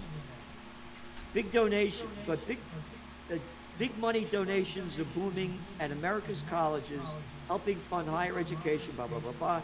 But big donors often come with strings attached. Major donors typically give to specific purposes at school. And this is about how the big donors, Harvard, Princeton, Yale, all of them, University of Penn, pulling their money out because students are coming out against what Israel is doing. Well, you know, you can do what you want with your own private money, but when the government interferes with people's expression of free speech on a college campus, like Governor DeSantis is attempting to do in Florida, it's a profound violation of the Constitution, and it's a violation of his oath to uphold the Constitution. It's also a violation of Florida law and the Florida Constitution at the same time. But because it is generally accepted by the force of opinion among us you will hear very few people like you and me criticizing Governor DeSantis. Very few. They're the cowards, that's why. Again, Biden says U.S., quote, has an obligation to be involved in wars in Israel and Ukraine. That was after 60 Minutes last week. Judge, on a final note, what's going on with Trump? Trump is in very bad shape, Gerald, after the guilty pleas of Kenneth Chesbrough and Jenna Ellis, two lawyers that were with him, and Rudy Giuliani almost inseparably in November and December of 2020 and January 2021. They are prepared to tell a jury in Georgia, in Atlanta, Georgia, and in Washington, D.C., that they concocted fake electors who pretended to have been chosen by the people of Georgia and orchestrated those electors to sign forged documents to send to the archives and to the United States Congress, and that Trump knew about all of this. Yesterday we learned, this happened apparently a few months ago, but it was leaked yesterday, that Trump's last chief of staff, Mark Meadows, has been granted immunity by the special counsel. Now that is the greatest gift the feds can give you, and they don't give it for free. They give it when you have enough testimony from out of the mouth of a credible person to sink their target. Their targets are Rudy Giuliani and Donald Trump, and the principal witness against them will be their former co-conspirator, Mark Meadows. And very bad for him in the January 6th case in D.C. and the January 6th case in Atlanta. And what do you think the outcome will be? I can't see Trump pleading guilty. This is going to put tremendous pressure on Giuliani to flip on Trump. That's the only way he stays out of jail. He's 79 years old. He's supposedly bankrupt. He's not in good physical health. This is the only way he stays out of jail, is if he flips on Trump, something he vowed he would never do. But that's what this is intended to produce. And Trump, of course, wouldn't plead guilty to anything. At his trials, his lawyers would be crazy to put him on the witness stand because he can't stop talking. This is very bad for him. The question is, will these convictions interfere with his race for the Republican nomination, which it appears that he's on the march toward it, and nobody can lay a glove on him. Not Chris Christie, not Ron DeSantis, not Nikki Haley. Mike Pence is about to quit. This is Trump's for the asking. But he's in very, very deep trouble and likely incarceration if convicted in either of these courts. Wow. Well, Judge, thank you so much, and everybody listening, please do what you can to support peace. It's up to you. The future's in your hands. Don't drop it. Thanks, Judge. Thank you, Gerald. All the best.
Thank you very much, and I'm thrilled to be in this beautiful place. Boy, are they messing up California, but we're thrilled to be here with the conservative patriots who are leading the charge to take back this state from the radical left lunatics.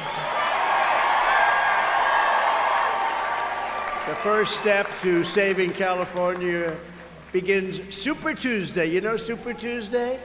March 5th, 2024, the same day that the radical left Democrats are taking me to trial. I wonder how that happened.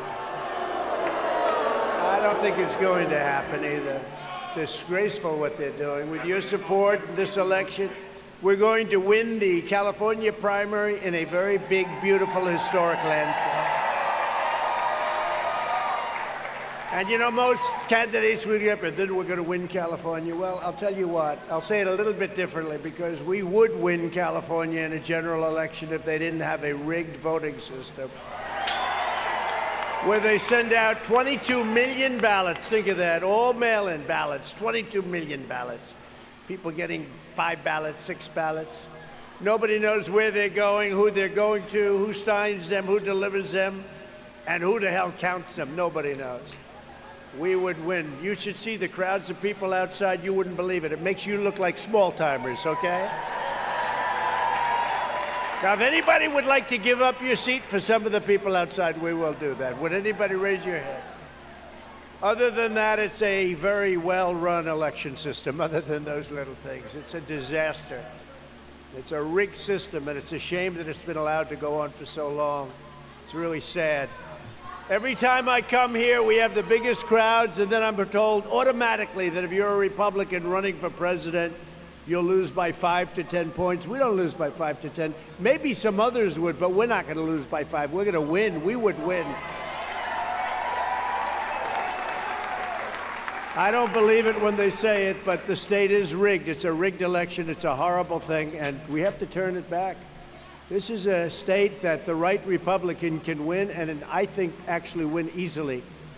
And all you have to do is go outside and look at what's going on in the streets outside, and it's with love, too, tremendous love. There's not a lot of people, there's no people that are negative, actually. No way we lose this state in a real election. If this was a real election, there's no way. If we had a real election with the real polling booths, if you had real polling, you don't have any polling booths. You have people signing something, dropping it in the mail, then who the hell knows what happens after that? It's ridiculous.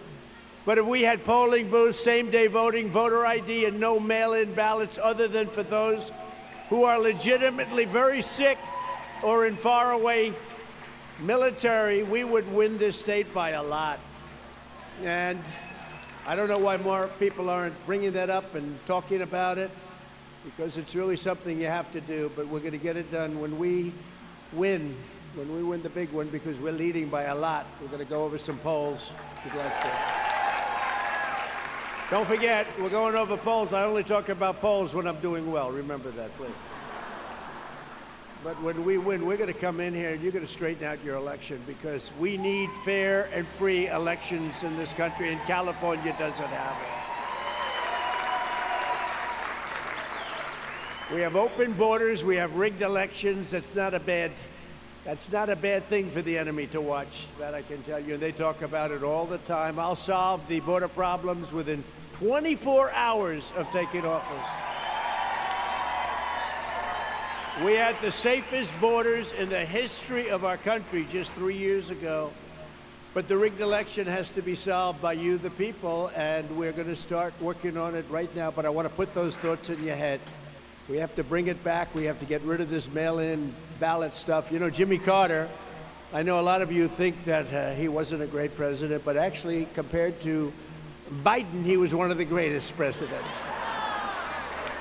The happiest person on earth right now is Jimmy Carter, because he said, darling, I'm no longer a bad president, because compared to this guy, when I'm president, that will be a primary focus, your election, and other things that we're going to talk about together having to do with California. Nonetheless, we're going to crush crooked Joe Biden next November. We're going to make California great again, and we're going to make America great again. We are going to make it great.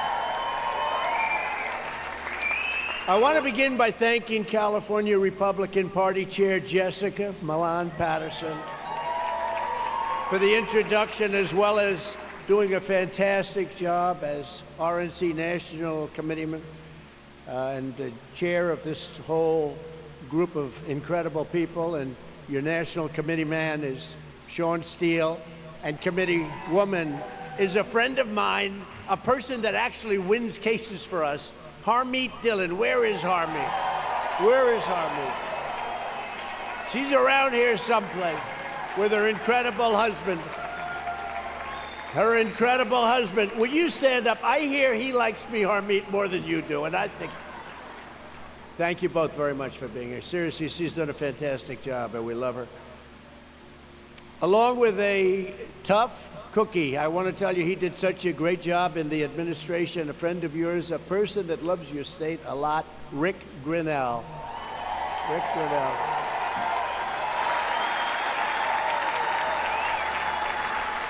And a fantastic, thank you, Rick, great job. Tough guy, this guy's tough. And a fantastic mayor. We just flew over Huntington Beach. We flew over Tony's beautiful place on earth, and he keeps it, you don't have problems over there, Tony. Where's Tony? Tony Strickland. You don't have the problems that other beaches have, do they? You don't have encampments sitting on the ocean. No, you've done a great job. We just flew over in the plane. They did a big thing, and I was talking to all the people, thousands and thousands of people. I'm speaking from my plane. I said, this is different, but it looked beautiful. You've done a fantastic job as mayor. Thank you very much, Tony.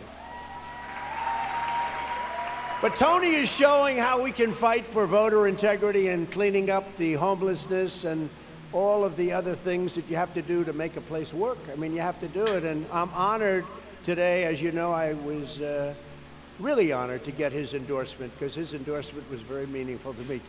Thank you very much for that endorsement, Tony. We won't let you down.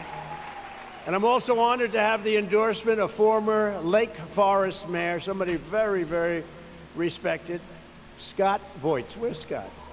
Scott, thank you very much. Great honor, Scott. Thank you. You did a great job. For generations, California was known as the embodiment of the America West, American culture, and America's future, and our great American dream. You don't hear about the American dream anymore, do you? You used to hear the American dream. The American dream, there's no American dream with Biden, most corrupt president in our history. The Golden State gave us the gold rush, the Golden Gate Bridge, and the golden age of Hollywood. What glamour, what beautiful glamour. If they ever came back from the dead, they'd look and say, what the hell happened to our state? Can you imagine? That was a glamorous time. Now they would look and they would say, this can't be happening. It built Liberty ships, the Sunset Strip, Disneyland, and the internet and the iPhone. So many things came out of California. It was California that first elected public office Republican presidents. How about that? Richard Nixon and Ronald Reagan. Both. But while California was once a symbol of American success, today under the radical left fascists and Marxists that run your state, that's who's running your state. Bad people. It's becoming a symbol of our nation's decline. Gavin Newsom and the far left communists in Sacramento. He did a great job as mayor of San Francisco, didn't he? But the far left communists in Sacramento, San Francisco, and LA, cities which are absolutely being destroyed rapidly on a daily basis, have given you sanctuary cities, wide open borders, mass homeless encampments, out of control taxes, soaring income, inequality like nobody's ever seen before, Marxist district attorneys, woke tech tyrants, they are woke, rolling blackouts, child sexual mutilation, and roving bands of looters, criminals, and thugs. Lost a follower. But other was than it that, the I Trump? think you're doing quite a good job. Was it the Trump videos? We lost a follower in real time, bro. What a mess. How the hell do people vote for these people? You, the courageous patriots of California, Republican Party, are now the last line of defense standing between this state and total anarchy. What's up, And I am here yeah. to tell you Like, that I'm not, I mean, I help don't, is I don't on its follow, way. like, Help is on its follow, way. but like, it's not unfollowing. Can't go on Fuck, like this. man. Can't go on like A lot of people use my platform because I say I follow We every can't go follower, on like this. and then they unfollow. We won't have a country left. It's fine. The You mission gotta give love to to get help love. you liberate California from communist rule begins at noon on Inauguration Day, 2025.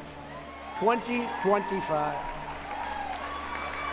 We got to make. I'll tell you, the election of 24 is the single most important election in the history of our country. I used to say it about 16. It's the most important, and it was. But this is more important because we're going to lose our country. Our country's going to hell. Our country's being destroyed. Together we will take on the ultra-left-wing liars, losers, creeps, perverts, and freaks who are devouring the future of this state like a swarm of locusts. And we'll stand up to crazy Nancy Pelosi who ruined San Francisco. How's her husband doing, by the way? Anybody know? They might like still be in chat. And she's against Probably building a just wall unfollow. at They our might border, still be even though listening. she It's all has good. a No wall hatred. around her house. Much love. Which obviously didn't do a very good job. But then you have Kamala Harris. She's great. Gavin Newsom, who's a really... I mean, I watched him the other night with Sean Hannity trying to say that California is wonderful. It's not wonderful. We all know it. It was wonderful. It could be wonderful again, but right now it's really a mess. Maxine Waters, very nice woman. Very, very. How come she can say things so violently? You will go in and attack them in a restaurant. You'll do this, that. Nothing happens. If I say peacefully and patriotically, oh, there's an insurrection going on here. Maxine Waters, if I ever spoke like her, it would be the electric chair times 15 for me. The man who fell in love with a Chinese spy that they wouldn't take off their top committee, most important committee, Eric Swalwell. What a loser. And then you have, of course, my favorite, Shifty Adam Schiff, Pencil Neck. He's known for one thing, the world's smallest neck. You ever see? I call him Pencil Neck. If you touched him, his neck would break. And we will defeat their corrupt California political machine. No, Shifty Schiff is really, I mean, he is a sick person, that guy. Looks like he won't be your next senator anymore because he'll have somebody else put in and then he won't be able to run. Purgatory! Ah, that's too bad. I don't know that he would have won anyway, but now he probably won't be able to run, and he won't run against certain people because he wants to be politically correct, except when it comes to doing numbers on Republicans and keeping it going and hurting our country. But it would look to me like he won't be there, but he's a disaster, that guy. They're all disasters. Crazy Nancy is a total disaster. She's nuts. Remember her with the beauty parlor, walking through the beauty parlor? Nobody else is to have their hair done. Then you have her. I don't know what happened to the owner of the beauty. You know, she's a big MAGA person. How about that? Think Nancy was thrilled when she learned that the owner of that beauty parlor, where they taped her walking through with the hair and the whole thing, everyone else is like home, using suds on the hair like I do. But I'm the only candidate who will do what it takes to get this job done. And remember, we have to get rid of mail-in ballots. We have to do it.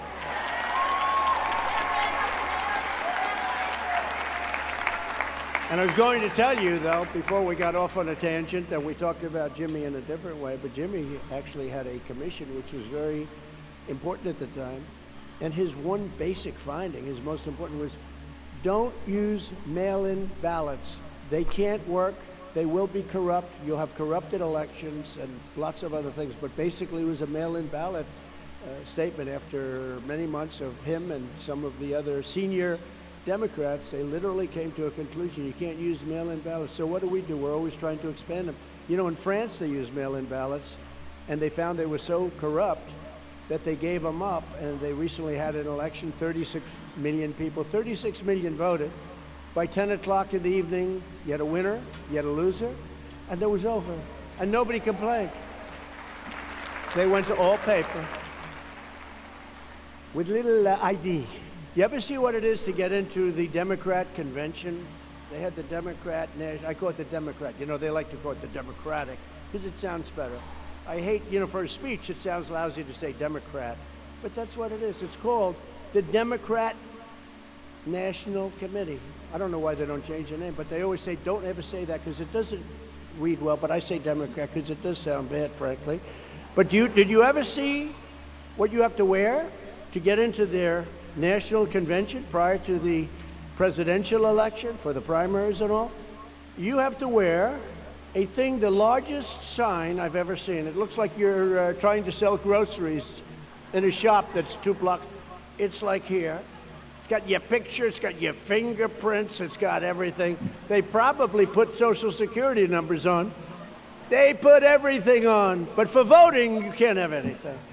There's only one reason they don't want voter ID, because they want to cheat. That's the only reason. No voter ID. You have ID on every credit card, you have it on everything, but think, and you know the people of the Democrat Party, it's 87% think that you should have voter ID. It's only the leaders, because their policies are so bad that they couldn't get elected. I mean, who's going to get elected with open borders, a woke military, high interest rates, high taxes, a country that's not respected anywhere in the world? We've totally lost our place in the world. Pretty soon we're going to lose our dollar as currency. It's the worst thing. That'll be worse than losing any war. They are so bad. And now I'm hearing the northern border is a problem. How about that one? The northern border.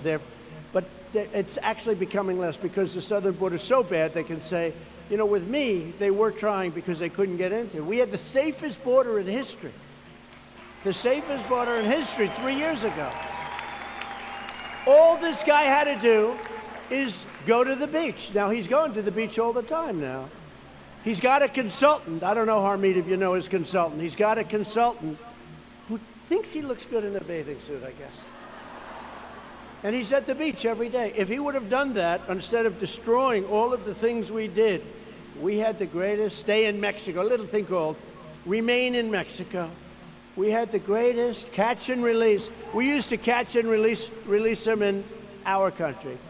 Our catch and release was you catch them, release them in Mexico. And Mexico was fine with it, because if they weren't, we were going to put tariffs on their cars like you wouldn't believe. And they said, we'd love to have you do whatever you want to do, sir. Together we will reverse the decline of America, and we will end the desecration of your once great state, California. This is not a great state anymore. This is a dumping ground. You're a dumping ground.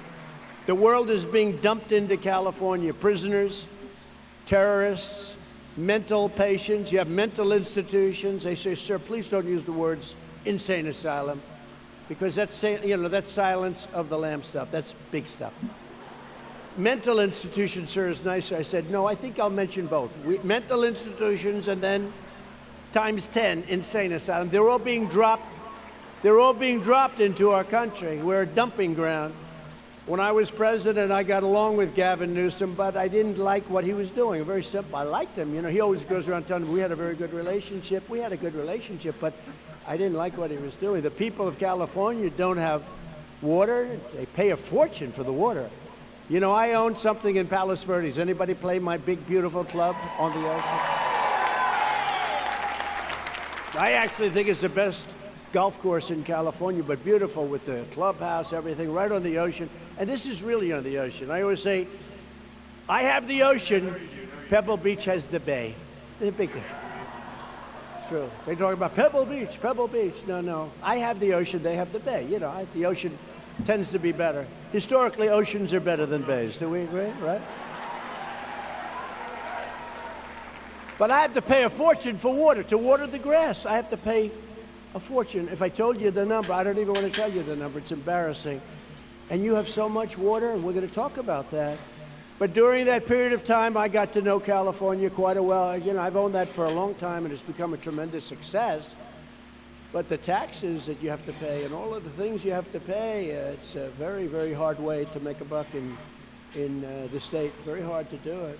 At one point, I was riding up a highway with a number of great congressmen, like Devin Nunes at the time, you know, he's heading up Truth Social. He left. He would have been the top guy in Congress. He wanted to do that. He's doing a phenomenal job. Is everybody on Truth, please? Better than any of them, Truth. And he's now the president and doing an unbelievable job. You know, he's the one that figured out Russia. I said, anybody that can figure out Russia can head up Truth Social. Do you agree? And he and Jim Jordan, they got the Presidential Medal of Freedom because they did such a great job. But at one point with Devin and some of his friends, congressmen, great ones, still there, we were riding up a highway and we're fighting so hard. They were fighting so hard for water rights. They actually said, could you come? We don't have any water. I said, no, I didn't know you had a drought. It's a man-made drought. You know that? Man/women.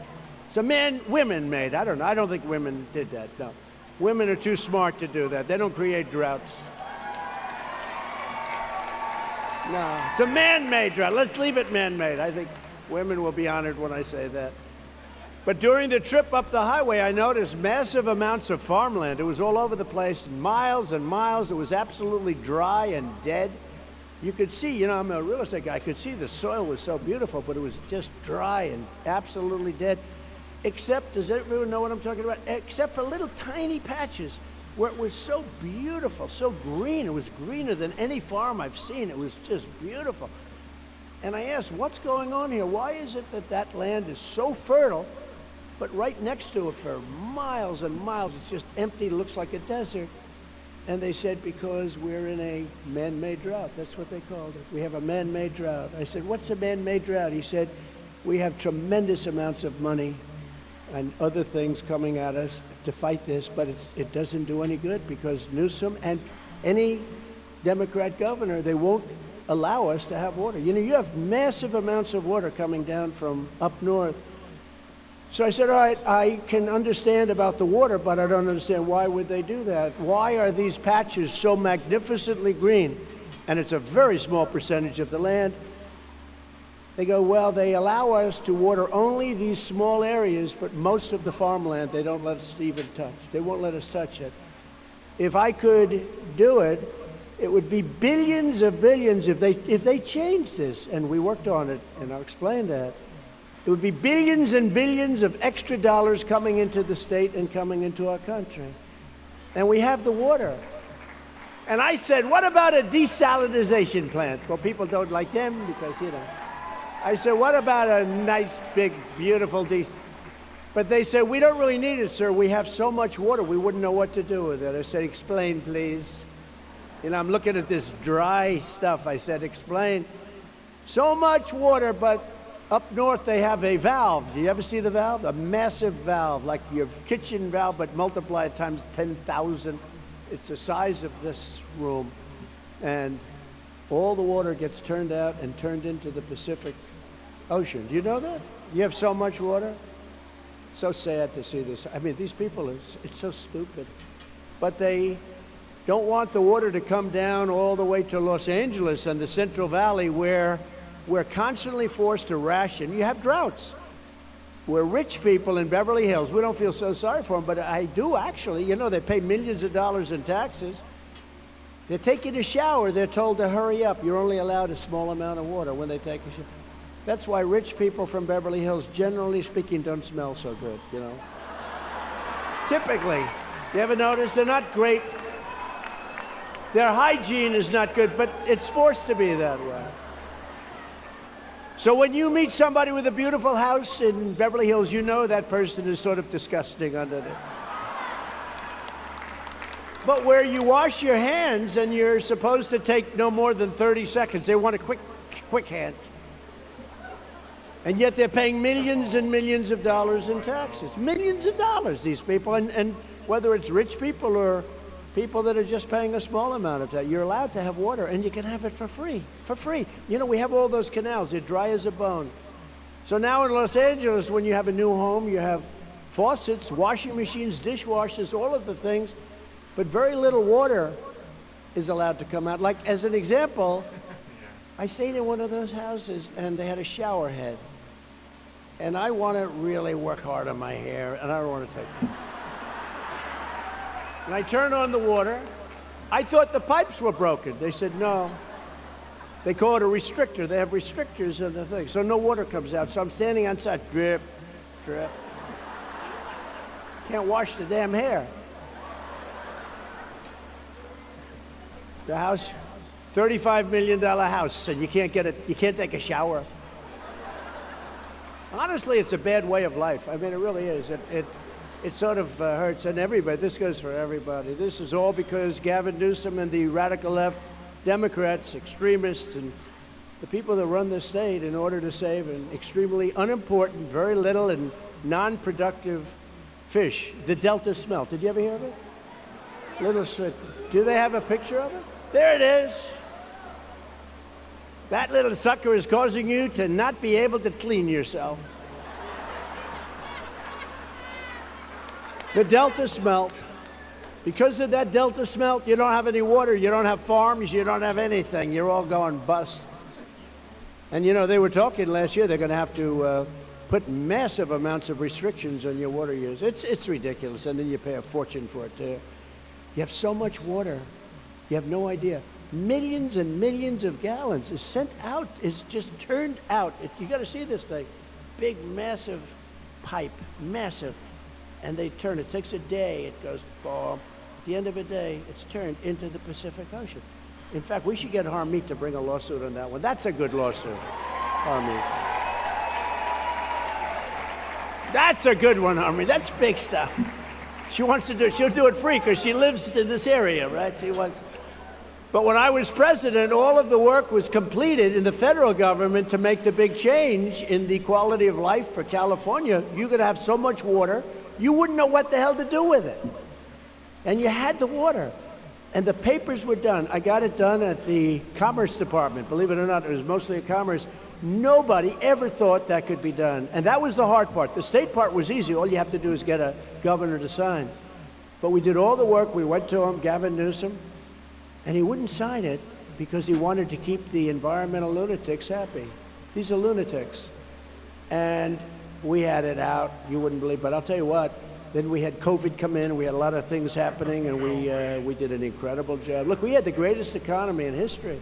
The greatest economy in history twice. We had it twice. But I had the federal government finish everything. All the paper was done. You were going to have so much water. You were going to say, please, please, Mr. President, don't give us any water. We're drowning in this water you're sending us.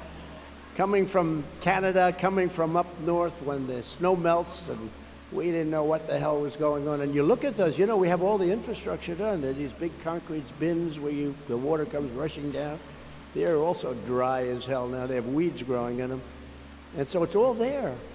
And the federal work was the hard part, and I got it done, but Gavin didn't want to do it. One of the first things I'm going to do when I get back into office for California is force Newsom to give you water. And by the way, the smelt is doing very badly. On top of everything else, I think it would do better if it had water, okay, to be honest. So much water that, you know, I mean, it's like just incredible, but the smelt is not doing well, but we're going to get the federal government to get everything done. We have it almost completed. It was totally completed, and I guarantee he will sign it very quickly if he's still the governor by that time. Who the hell knows? You had a recall. How did that work out? How did that work out? Well, one of the candidates running was doing well, and then they said, do you think the election was rigged and stolen? No, I don't. That was the end of his campaign. That was the end. They walked out. That was not a good thing to say, not a smart thing to say, and it wasn't truthful. I mean, the election was a disaster. But you'll have so much water, and it'll be a great thing, and some of the most fertile, I will tell you, for the farmers in the room, I don't know if you know it or not, but I got $28 billion for the farmers, some of the people and farmers here, from China. Who the hell else is going to get money from China?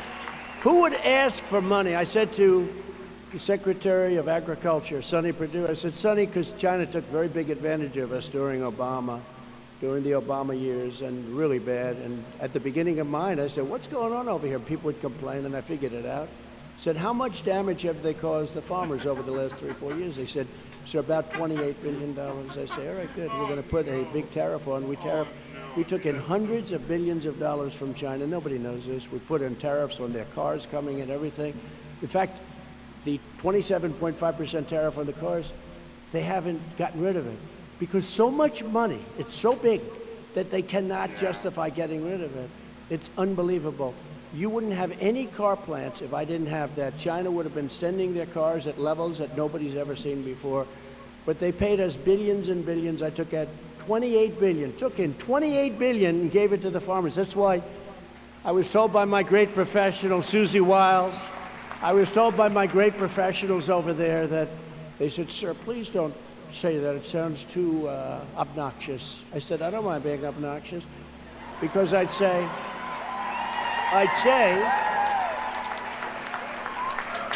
very strongly, I'd say there's no way I knew I could lose Iowa, Nebraska, Wisconsin, any of the states. You have a lot of farming here. There's no way I could lose. No farmers ever voting. I gave them $28 billion from China. Nobody else would have asked for that. Could you imagine? You go up to Biden. He's a corrupt person. You go up to Biden, you say, you know, I want you to ask China to pay $28 billion to our farmers. You know what he'd say? I can't do that. They paid me a fortune. I'm going to get myself in trouble. They paid him a fortune. You think he can go up and ask him? They'll say, we're going to expose you. You know, he's a Manchurian candidate. That's what he is. All the currently dry canals will be brimming and used to irrigate everything, including your own homes and bathrooms and everything. You're going to be happy, and I'm going to get it done fast. They say that there's so much water up north that I want to have the overflow areas go into your forests and dampen your forests, because if you dampen your forests, you're not going to have these forest fires that are burning at levels that nobody's ever seen before. We have very poor land management. And remember when I said that a couple of years ago as president, I said, man, we're sending billions of dollars to California for forest fires. Their forests are burning down. And I was with a gentleman, a very top person in Austria. He said, sir, we have more flammable trees than you do on your coast. We don't have forest fires. We have land management. They take care of the land. They pick up the dead trees. You know, a tree doesn't burn very easily unless it's dead. Then it gets dry and it burns. The leaves on the ground, they're 5 feet thick over here. They clean the floor.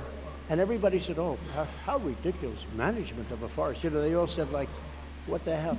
But they don't have forest fires in properly run locations. What we have is horrible. And we can actually dampen our forests with water that costs us nothing, that will come pouring down from the north. Wouldn't that be nice? If you had dampened floors, you wouldn't have forest fires. So we'll work on that too. But I couldn't convince this guy, Gavin, to do it because he's an environmental maniac, only for political reasons. You know, he's no dummy. He knows it's wrong. He knows what they're doing is wrong. I watched him the other night being interviewed by the great Sean Hannity, and I said, you know, he understands it, but he's playing a game because that's the base, I guess. But it's, you know, people say to me, are you conservative? Yes, you're conservative, sir. I said, I'm conservative. But really what I am is a person of common sense. We need borders. We need elections. We need water. We need water for places like California, for your farmers. I mean, those farms would make a fortune. You know, it's among the best land in the world, and nobody knows it. Nobody can do anything about it because of the water. So we're going to get it all done. And if they don't do it, it's very simple. We're just going to say, that's okay. You take care of your own forest fires and all the other things that are happening, billions and billions of dollars, and they'll sign whatever they want. We had COVID come in, and that sort of changed our little direction for a little while. We had to do something there. We did a great job with that. You know, interestingly, when we had the COVID, we took a big hit. Every country in the world did.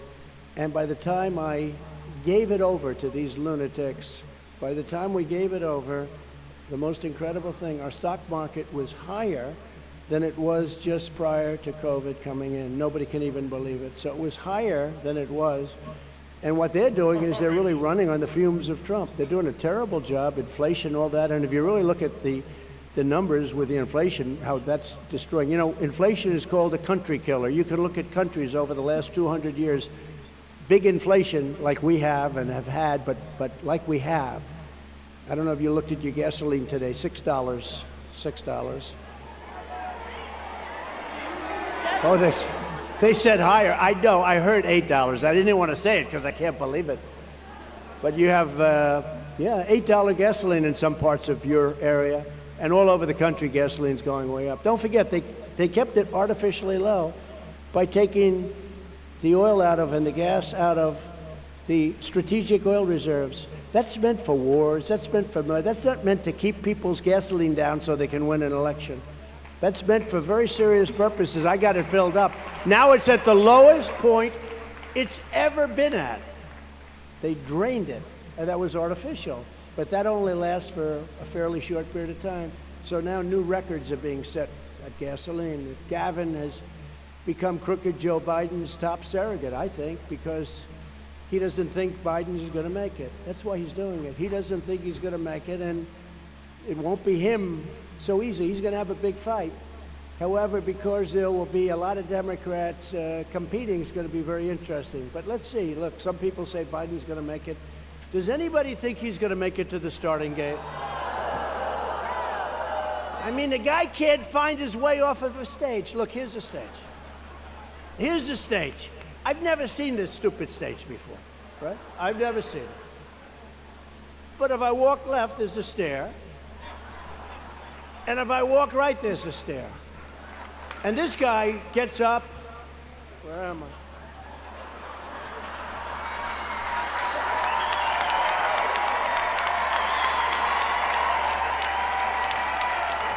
Where the hell am I? Where am I? Nah, he's terrible. Terrible. You know, I'm much tougher on him than I used to be. Out of respect for the office, I was never like. He's the most corrupt president, the most incompetent president we've ever had. But when they indicted me, and then again and again and again, I was never indicted. Now I'm setting records. Al Capone was not indicted so much. Alphonse Capone. If you looked at Al Capone in the wrong way, he'd kill you. He was not indicted like me. I was never indicted. I didn't know. When they taught me at the Wharton School of Finance, they didn't talk about indictment. It's a disgrace what's happening. They weaponized elections. They've done everything. I mean, these are very bad people. But I used to talk relatively nicely about them. I wouldn't go out of my way. I wouldn't say the things I say now. Now I'm just all in because these people are bad and they're dangerous, and we have to stop them. I wouldn't say what I say now. I never did. I'd joke, I'd have a little fun with it, but I wouldn't call him. I call him the worst president in history. I call him the most corrupt president in history, and I call him the most incompetent president. Other than that, he's doing a fabulous job, I think, ladies and gentlemen. He's doing a fabulous job. Along with crooked Joe Biden, Newsom is also killing our car industry. Your cars are ridiculous, what's happening. And crushing our great automakers in Michigan, Wisconsin, Georgia, North Carolina, and South Carolina, crushing them. Under his leadership, this is Newsom, California has imposed the most ridiculous car regulations anywhere in the world with mandates to move to all electric cars. The problem with an electric car, number one, you lose all your jobs because they're all going to be made in China and other countries. They're not going to be made here at all. I was up in the other day in Michigan, like the other night. We had an incredible crowd. And they were the United Auto Workers and others, but we were sort of focused on the auto workers. I said, you got to endorse Trump because I'm going to save your industry. We're going to have a thriving car industry. This lunatic is going to destroy. He's going to go all electric. Think about all electric. And I have no problem with electric. You should be able to buy an electric car. You should buy a gas-fired car. You should buy a hybrid. You should buy whatever the hell you want. I mean, some people like electric. If you want to drive for 14 minutes to the candy store, electric is very good. But if you actually want to get into a car and drive for a few hours... Another one bites the dust. You know, they're doing a couple of other ones with electric. They're going electric crazy. It doesn't work. They want all electric army tanks now. Think of this. So they want to have an army tank that's electric. You can't get it recharged. It doesn't go far enough. It doesn't go strong enough. But they want to have electric so that we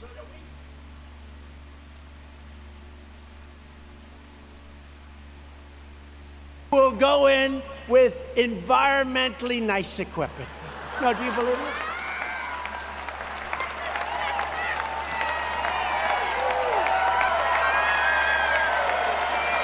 No, can you believe it?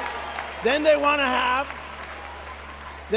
have our jet fighters. Our jet fighters are the best way to go. They can make a turn on the size of a dime. Boom, boom. They want to use fuel that's a little bit better for the environment. So that as we're attacking some country, trying to devastate some country because they've been bad to us, we go in, we're dropping bombs all over the place, but at least we're not leaving any environmental footprint. These people are crazy. And the problem is, you know, I stopped it because they came to see me. Sir, we have a new fighter jet. We think it's environmentally friendly. I said, who cares if you're dropping bombs all over the place? You're shooting everybody. No, it's true. You're shooting everybody. No, we think it's environmentally friendly. I said, what's the bad side? Well, there is one problem. It's about 15% less effective. That's a lot. You know what 15% is for a fighter jet? The difference between being shot down and shooting the other guy down. That's the difference. That's a big difference. And then another beauty, just while I'm on it, you don't mind if I go off script, do you? They like it.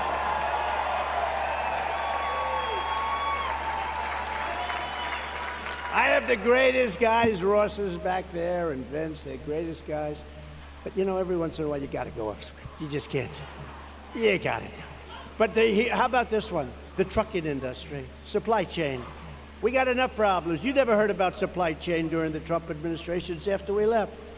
They want trucks now to go all electric. And they give them a very short period of time. So all these big, beautiful companies, they have these massive Peterbilt throwers, they have these big, beautiful trucks. They cost a fortune. They have a tank of diesel that goes 2,000 miles. Think of that. Up to 2,000. That's pretty much max. But 2,000 miles. An electric truck doesn't have the right torque or pull. We'll have to ask somebody. In other words, it's not as good, but it goes 300 miles. So they have to stop approximately 6.5 times every time. And by the way, it takes a long time to juice them up. And I don't even talk about the fact that, you know, you don't have charges, because if it was good, you could build them, right? But, you know, they're building charges all over the place. It's a disaster. You know, they say, you know, the greatest part about having an all-electric truck? The first 10 minutes after it's charged up, you're so happy. But after 10 minutes, now you're in a state of trauma because you're wondering, where the hell am I going to get a charge to get this truck? Very traumatic. It's a very traumatic experience. So you have a truck that goes 2,000 miles and those beautiful things. They got the bedrooms in there, good enough for Trump to live. I'd live in one of those trucks. You ever see those big, beautiful rooms? They make them like suites now. These trucks are incredible. They're unbelievable, actually. They're incredible machines. One of the top guys in the industry said they'll all go bankrupt. The supply chain will die. And, you know, I shouldn't even say this. I should let it happen because it's good for the election. But I don't want our country to be hurt. They won't do anything, though. You know, like open borders. You'd think they'd close the borders. They're not doing it. You would think they would be closing the borders right now. They don't care. They actually want, I think they want to destroy our country. But with the trucks, you would think that they'd sit down for about 3 minutes with trucking companies, and after 3 minutes they'll say, sorry, we can't do that. I was with Great Boaters. They make a great, South Carolina the other day, great company. They make boats now. They're starting on, they want an all-electric boat. They don't want to use the mercury and the different, you know, the gasoline-powered engines. They want all electric. So I said to the head of the companies like 50 years old, doing great, make hundreds and hundreds of boats. But now they're not selling well because the interest rates are too high. They're not selling the whole thing. They said, sir, I mean, I'm like an angel to them. I walk in because they had the best 4 years of their life. And he said, now it's all ending. But now they want to force them to go two things. 2 miles an hour. You know what that is? A slow golf cart goes 10 miles an hour. Up to 90 miles. Up to 90 miles, 2 miles an hour. I said, how far does the boat go? 60 miles. So in other words, beyond what the boat goes, they want them to go just very slowly. And they want to do, the new regulations are coming out, all electric boats. I said to the man, and this is a pro, if I could sit down with him in 5 minutes and know exactly what you have to do. I said, would it work? No, sir, because the entire boat would have to become a battery. The batteries take massive amounts, and it would be so heavy that it would sink. And then I asked him a question. He said, you must have a science background. I've never been in. If you're in a boat and you're sitting on top of a battery and the boat starts to sink, do you get electrocuted? Let's say the boat is going down and you have a choice. You got a shark that's 10 yards away, or you can go down with the damn boat and get electrocuted. Honestly, you know what I take? I'm taking the boat every single time. I want the boat. But this is where we are. They want army tanks. These people are crazy. But the trucking industry is probably worse than the auto industry. I have a friend that bought a car, and he thought it was environmentally good. By the way, it's environmentally bad because the batteries are a disaster. You can't get rid of them, all those things. But I have a friend, he bought a car because he's a conservative guy, but he wanted to be, he believed all this nonsense that they're putting out.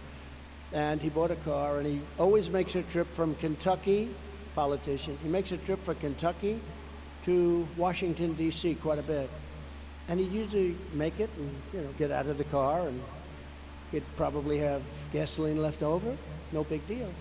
Now he goes, and he's stopping all the time. Stop, stop. The guy was a nervous wreck, like he got down there about 4 days later.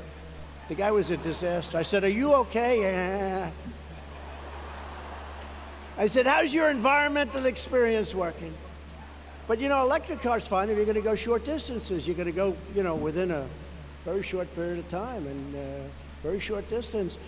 But we have to make everything available. Hybrids are good. All gasoline is good. Don't forget, we have more gasoline than any country in the world, and we're sitting on top of it. And you see where the UAW is on strike. We were up with them, as I told you, and they were on strike, and they have a leader who hates Trump. He hates Trump. I said, listen, here's a story. I have an idea for the leader. He hates Trump because I'm a Republican, because they don't know all they can do is see Democrat. The Democrats are going to destroy. You're not going to have any auto workers left, and it's going to be in 2 years. And I told them, you're negotiating these wonderful hourly wages, but it doesn't matter because in 2 years you're not going to have any jobs left. They lose $60,000 on every car they make, all electric, $60,000. So these companies are, for the most part, going to go bankrupt. But what's going to happen is they're going to close them up and have the cars made in China, where they can buy them much cheaper.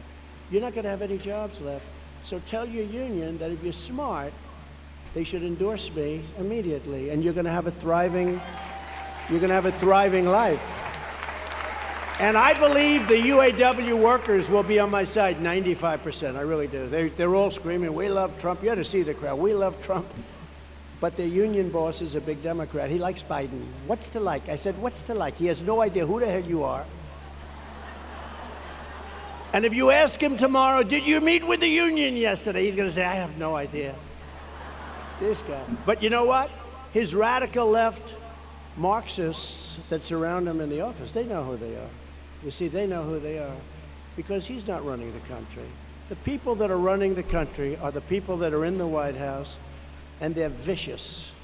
They're vicious, and they're destroying our country. Under a Trump administration, gasoline-fired engines will be allowed, but child sexual mutilation will be banned. Is that okay? You okay with that?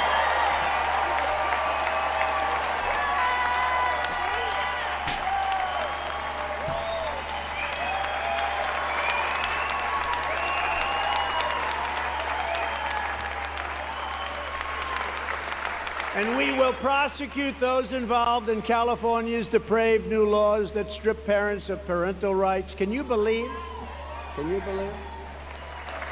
Who would have thought that 10 years ago, if somebody got up and said, we will stop child sexual mutilation, people would say, is this guy crazy? Who would? We have to stop it. It's going on at a level nobody, without parental rights. Or who would say that we will give parental rights over your children back to parents? Who would think that you would have to say, or that men in women's sports will not be allowed? Who would think? Can you imagine this? You know, Brian Urlacher, the big football player, great football player from Chicago, he's a massive guy, big, strong guy. He was a great Hall of Famer and everything. He played for Chicago. And I was with him a couple of months ago, and we were standing at my golf club in Palos Verdes, Trump National, and he said, we were talking about things, and I looked at the size of this man, right? He's retired now, but had a Hall of Fame career, top of the line guy, great player, but big. And my manager came over, Lily, she's fantastic. She's very small. She's the size of his leg, maybe. And I took a picture of Lily and Brian Urlacher, and I said, we will not allow men in women's sports. And you saw the other day they had a weightlifting deal going on, and this one young woman, she was so proud. Her parents were in the front row. She was going to break the record. They put a quarter of an ounce on each side of the thing. Stood for 18 years. And she got up, and I don't want to imitate it, because, you know, my wife, the First Lady, hates when I do this. She said, it's not presidential. I said, yeah, but people like it. It's true. She hates it. Our great First Lady. She'll say, I love your speech today, because it's all over the place. Look at the fake news back there.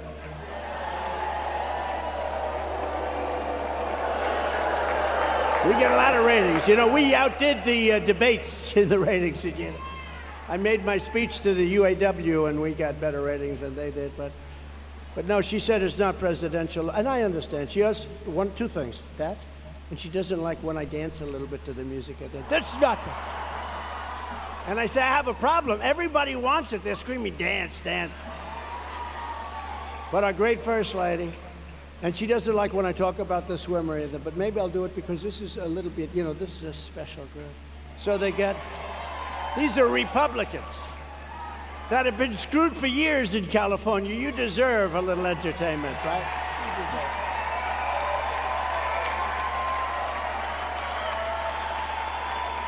it.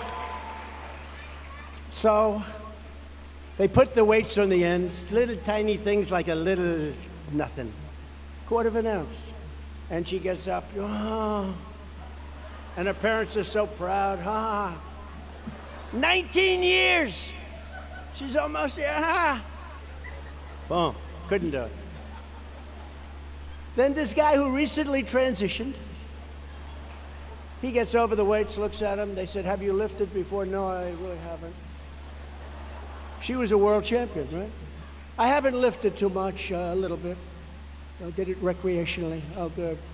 So he gets over the same weights. Bing, boom, boom, bing, bing, bing, bing, bing. He broke the record like by 180 pounds. And then they say, we will have men in women's sports. These people are crazy. You know, I'm not a big fan of LeBron James, but I said this. I would like to meet with LeBron, say, LeBron, I've decided I'm going to get out of the presidential business, get out of the real estate business. I'm going to become a basketball coach of women. And I'm going to get him and 4 or 5 other guys to transition. And we are going to have the greatest basketball team in history. We will be undefeated forever. We will make the legendary John Wooden into just a little asterisk. No, it's just crazy. The swimmer, remember, championship swimmer? She wanted to break the record. She was going to do it. She looks left. And these are people, they've been, you know, athletes, they've been sort of at the top level. They're sort of competing with the same guys. One of the PGA Tour guys said, yeah, I played with him when he was 6. I played with him when he was 10, 12. You know, they're just a certain elite group of people. And played with him all my life, and now they're on the senior tour. They're still playing against each other.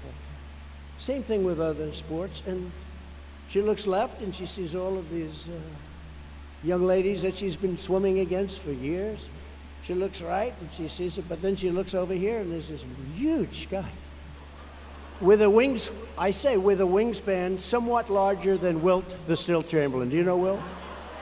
The biggest wingspan anybody's ever seen, 7'2". But she sees this guy and she says, oh, wow. And I tell the story. It's a very sad story. She was seriously injured. You heard about this, right? You know what happened to her? She got injured with windburn because this guy went by her so fast that the wind gave her horrible, horrible burns. They took her to the hospital, but she'll make it. She'll be out. So much for the record. He finished the race, then he went to lunch, and as the other girl swam in, he was going to lunch. He said, let me go to lunch while I'm waiting for them to come in. Now, how ridiculous. And you know what? It's very demeaning to women. It really is. It's ridiculous. Very demeaning. The state of California has no right to take children away from their parents and sterilize them. They take them away, sterilize them. Can you believe this? I will stop it immediately. All of that crazy stuff will be stopped. I will protect your youth. I will protect parents and their rights, and we will have them make decisions for their children. They are going to be making the decision. I will protect our country, and we will restore public safety to our community. Under the radical left, Democrats, your once beautiful cities have been overtaken by millions and millions of illegal aliens. Psychotic drug addicts, bedlam, squalor. Nobody's ever seen anything like it. Nearly half of the stores in downtown San Francisco have shut down, and the rest are going to be shutting down. Targets, Walgreens, all of them, they're closing up because your DAs, they're Marxists, and they only go after Republicans. But your Marxist DAs, they've given hoodlums the green light to pillage and plunder your stores, to do whatever they want. In swanky Beverly Hills, armed bandits stalk their victims' home to rob them at gunpoint in their garage or their living room. They wait till the garage opens, and then they go in and they rob the hell out of them, and they take the trunk of their car and they break it open. People leave the doors and trunks thanks of for their being here. luxury cars in Sign off. Beverly Hills. Raid somebody. They leave them hanging wide open so that people don't destroy their car trying to break through and smash through the windows and the doors while rummaging through to steal the tires and other valuables. They leave their trunks open because if they don't, they take a crowbar and they get it open. So they say, look, if you want to take my tire, it's okay. Can you believe that and this is happening a lot, can you believe that this is where our country has come? Under the Trump administration, we will bring back law and order. Thank you, Joe. Thank you, everybody. Moonraker. Oh, man, everybody. Darren. A lot of people today. Thank you. Toad. To stop the far-left prosecutors Lurkers, thank who you. are deliberately destroying our civilization Thank you. and our culture, I will direct a completely overhauled DOJ to investigate every radical DA and AG in America for their illegal, racist, and reverse enforcement. It is what it is, of the man. law. Some people, you gotta let them go. And we will start with If you the love them, let them Marxist go. If they come back to you, unleashing mayhem it was meant to on be. Los Angeles and San And you gotta Francisco. give love to get love. In places where there is a true breakdown, and don't forget, when we were in office, we had a period of time, short period of time, where they were attacking Washington. Nobody likes to talk about this, and they were trying to. We might not raid anybody. And I saw what was happening. It was really weird. It was they wanted to rip down statues of Abraham Lincoln, George Washington. They didn't really care. They just wanted to destroy our culture. We might raid a random fitness And streamer. I very quickly took an old law that I saw, and I reinstituted it, and it basically said that if you rip down anybody even attempting to rip down a statue of anybody in Washington, D.C., gets 10 years in jail. You don't get 10 years, but you're off 9.5 for good behavior. You get 10 years in jail. There's no anything. And amazingly, everything stopped. Everything stopped. But in places where there is a true breakdown in the rule of law, such as Oakland. One viewer. Oh, Oakland is so good. I You're will the man, use Joe. every power at my disposal. And Baron, probably, But maybe. it's not Oakland, And it's Christian. in Los Angeles. It's all over. I mean, it's terrible. It's in I swear places Twitch that is you like wouldn't even believe. shadow I would banning my use channel every- because of this fucking Trump thing. everything I don't can, know. every There's some single weird power shit at going my on, man. disposal, Because there's including more than sending one as person many in this federal fucking law chat right enforcement now. assets as required to Whatever. restore safety and peace. Whatever.